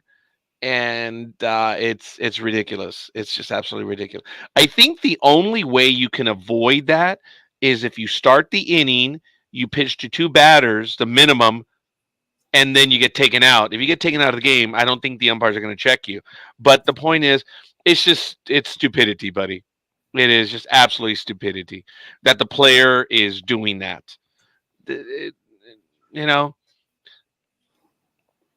Do a better job. As some people say, if you ain't cheating, you ain't trying. I'm not so certain I'm going to believe in that. Yeah, that's right. Scherzer got banned earlier last year, right? That was that big old issue about him losing his mind because he had that sticky stuff on there. Yeah. Um, I think Scherzer, if I remember correctly, there might have been a little bit of an argument because he had been warned about it and it was a hot day and there were circumstances around. But look, if I remember correctly, I think the Scherzer thing was a little bit more unfair because he was actually trying to follow the instructions of what the umpires was saying and he still got banned. But I was talking earlier about the whole thing on what pitchers are using on the baseball. So uh, I don't know, man. I just he. I still have it, Thanos. When I was talking about it a little while ago, I have a bag of rosin. This is something which I used to use when I was playing baseball. I know it looks like a little drug bag, doesn't it? Thanos. Really? You see, I think what is happening is rosin is mixing with their sweat and makes it gunky. I do agree with that, but that's with the new rosin that they have. This is rosin that I've known for 40 years. Rosin is sticky in its normal properties, but the rosin that they used up until a few years ago is baby powder. This is a rosin bag. I'm going to see if I can do it for effect. You might see the powder. Oh, yeah. Did you see it? Look carefully. Oh, you can't see it. I do. But there's powder. It's baby powder. And what rosin is supposed to do, it's supposed to dry the sweat. That's it. So for them to say that it's becoming sticky, no, that's not what it does. It's baby powder. How many times have you used baby powder and it becomes sticky on the baby you're cleaning? It doesn't. The rosin that they're using now is a stickier substance. So Thanos, yeah. I think that's exactly what it is. And that's what happened with Scherzer last year. I think it's messed up that that's what happened. And let's see. You need to keep it on your throwing hand. So if it transfers to anywhere else, they will ban you probably.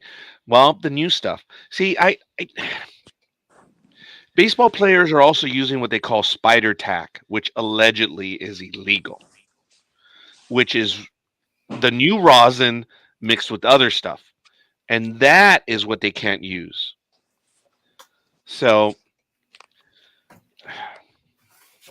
if it's a safety precaution, as I mentioned earlier, as pitchers are talking about, why are they even pitching?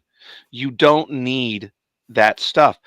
And sorry, Thanos, but if you want to if you want to be bored, you can go back about 20, 30 minutes ago when I was demonstrating the thing about the baseball and what you use that for. But if I have a sticky substance, I can get a better grip on the ball. I can flick it better. I can a better curveball. I can even do it with my screwball because my screwball was off my ring I can finger. flick it better too. Oh, yeah. I don't know what that means. So you had the It's single. baseball and my That's why you're screwball. single. No, I'm actually not single. I'm married, but that's all right. So I have a baseball right here and I use it. So if I can get the substance right here on my ring finger, I can go ahead and get a better, tighter spin. But it's illegal. You're not supposed to use any foreign substance. But now baseball is blurring it by making rosin sticky. So it's like, well, what the hell are they going after now? No, that's all right, man. I appreciate you here, Thanos. But we do have quite a few people watching the program. Why don't you let us know where you are and where you hail from? It's kind of cool, and we appreciate your comments, and we appreciate you being a part of the conversation. If you guys are interested in joining the program, let us know. Contact us. We love the That's what everyone here is at one time or another. So it's all good. Nah, buddy, you didn't arrive too late. No, nobody arrived too late to this party. Hell no. You can't have it too sticky is what I think Major League Baseball is trying to say. They just don't define what is too sticky until it's too late, I guess. Yeah. Dude.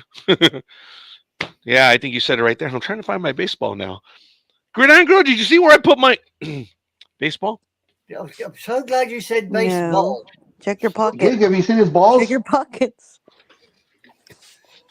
I did try to check my pockets. I don't know what I did with it when I was demonstrating. Oh, it fell. Whoops. I see it down. I don't know if I'm going to be able to reach for it now. Forgive me a I moment. guess that's what I guess that's what happens when you're old. Your balls fall. Oh, no, for the love of God. There it is. So, okay. I'm not going to demonstrate it again. I'm too old. So it's all good. We are down to a few minutes. I'm going to have to be bailing right now, just right before the hour. I don't know if you guys want to continue or we're just going to go in and call it. No, I be honest to say that I'm going to have to let slip the dogs of war myself because I've got to go shopping. All right, Okay. fair enough. I actually have to run some errands myself today, and it's like, oh, got to get some stuff done. Turns out that I found a key master. Yes, I said that.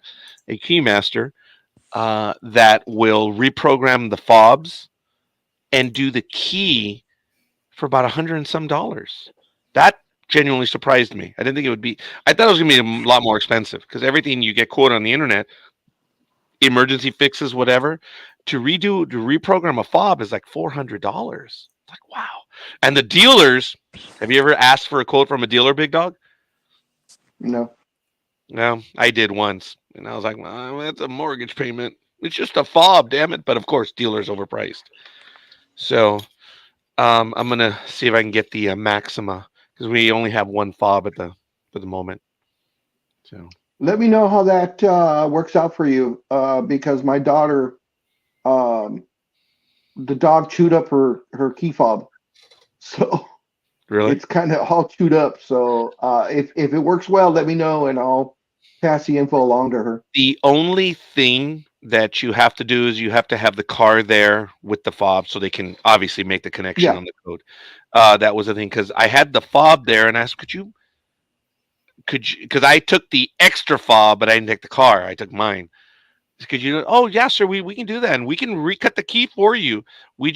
Or we could cut the key for you. Because yeah, I told them I drove for Uber and Lyft, and years ago someone left a genuine Nissan fob, like the real deal, and they never put in a claim. So I've had an extra fob for like 3 years. So I took it over to him. I said, "Could you do that?" He said, "Dude, that's the real one. That other one is a generic." I said, "Yeah." He says, "Yep, no problem. Just need the car here." Like, oh, okay. And he quoted me $100 and a total of 110. okay. What the hell? Gridiron Girl. It was Gridiron Girl. Yes. What are you listening to? Ava Maria. Ave Maria. Okay, just Yeah. please make sure it's not copyrighted. Sorry. No, don't be sorry. It's all good. So that was the song when my mother passed away. That's the song that was playing Uh, Oh, to it's a start. beautiful song. No, thank you for sharing that. Maybe next week when I have it, I'll go ahead and we'll play a little snippet of Dark Isle for next week, just to give everyone a feeling. Folks, we are going to be on next week, of course. Sports Talk with the Guys will be on. Now, looking at the calendar, the only time we would take off in September would be on the 11th, but this year it is on a Wednesday, so there's no need to. Folks, I just need you to understand the only time that is a programmed off day is in those morning hours. That's it. Just during that time when all the stuff that was happening in New York, Pennsylvania, and Washington. That's the only time we're never on air. But this year it's on a Wednesday, so we're okay. But all right, folks, head on over to ndbmedia.net. At the bottom, you see all of our connections. I can officially say we're having a guest from The Voice 25. Again, she advanced to a higher level on The Voice, and I think her name is Karen Waldrop. She's returning to us. I don't know if it's going to be next week or the week after, but head on over and check Michael and the crew at Talented Universe. They've had so many guests from The Voice and so many others. It's just unbelievable. We haven't even officially announced that she's going to be back on, but she is. She was a lot of fun last time, but check it out on calendar. You'll see when all of the programs are, the regular programs as well as all the guests. There's a lot of stuff happening at ndbmedia.net. You see the link down there at the bottom. We're at twitter.com/ndbmedia, twitter.com NDB Sports and Twitch.tv NDB Media, as well as on Facebook. Aren't they X? But when you find, what is it, X.com? I don't know. I don't have a Twitter or X account, so I have no idea. I'm just asking. Everything is still under Twitter. Thanks, Thanos. Okay. Appreciate your comments. Yep. Cheers, Thanos.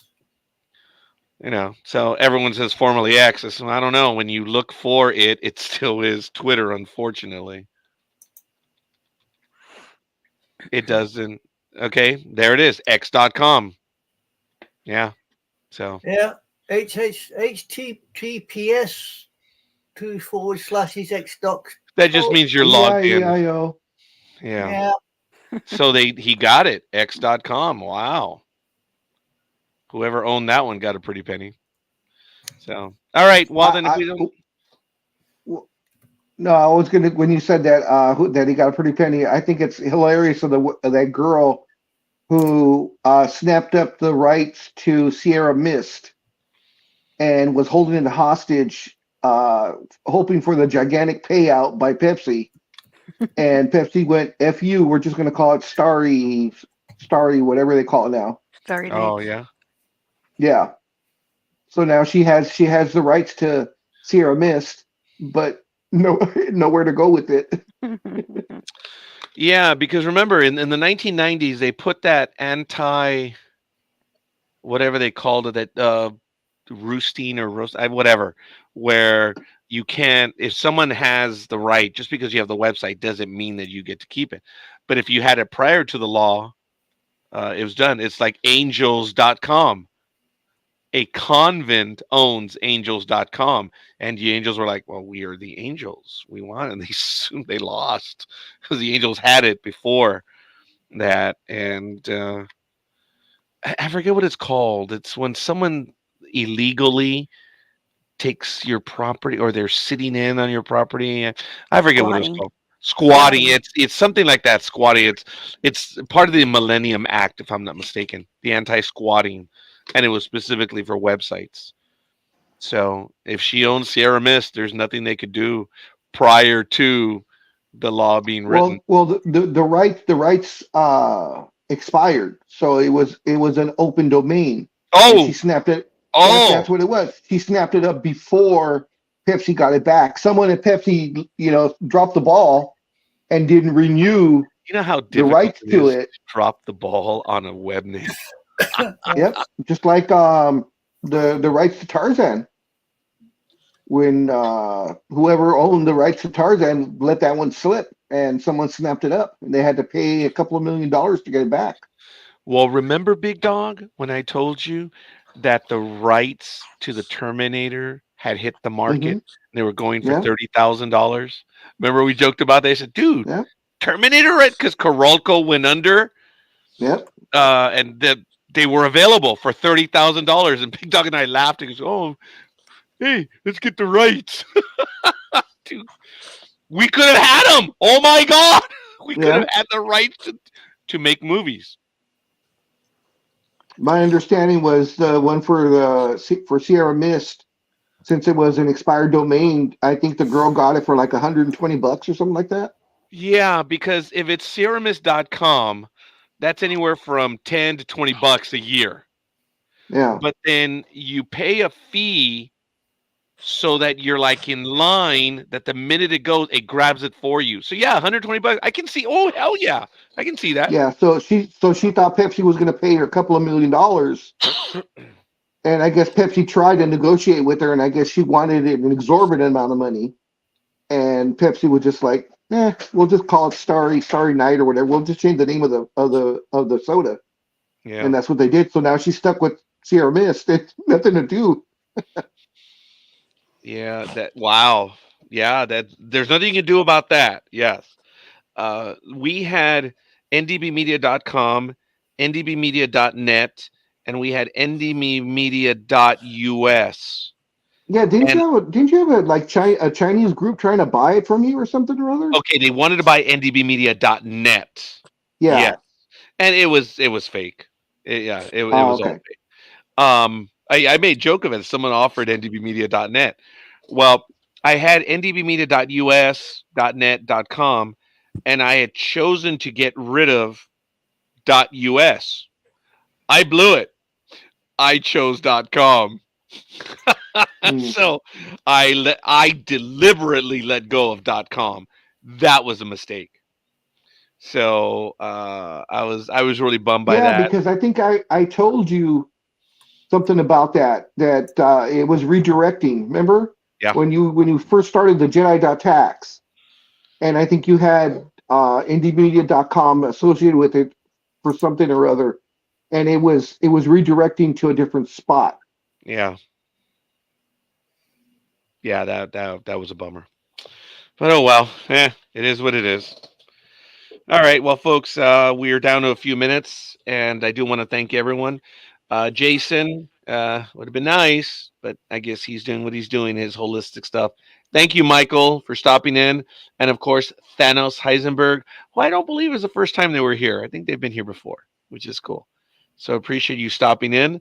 Of course, to the co-hosts right here, Big Dog, Anime Girl, and Gridiron Girl. Gig. Thank you for joining us. I am the scorekeeper, folks, and this is Sports Talk with the Guys, home of the Monday Morning Quarterbacks on Saturday. God willing, we'll see all of you guys. No hypocrites allowed. Oh, no, wait. This is sports. Yeah, they're hypocrites allowed.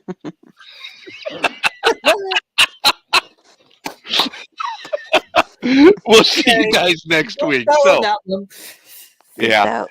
Any last announcements before Anime Girl or Gridiron Girl? Did you want to share anything? I'm clear. All right, Big I'll Dog. be listening to you next week, hopefully. But next week, you're not going on vacation yet. It's the week after. I'm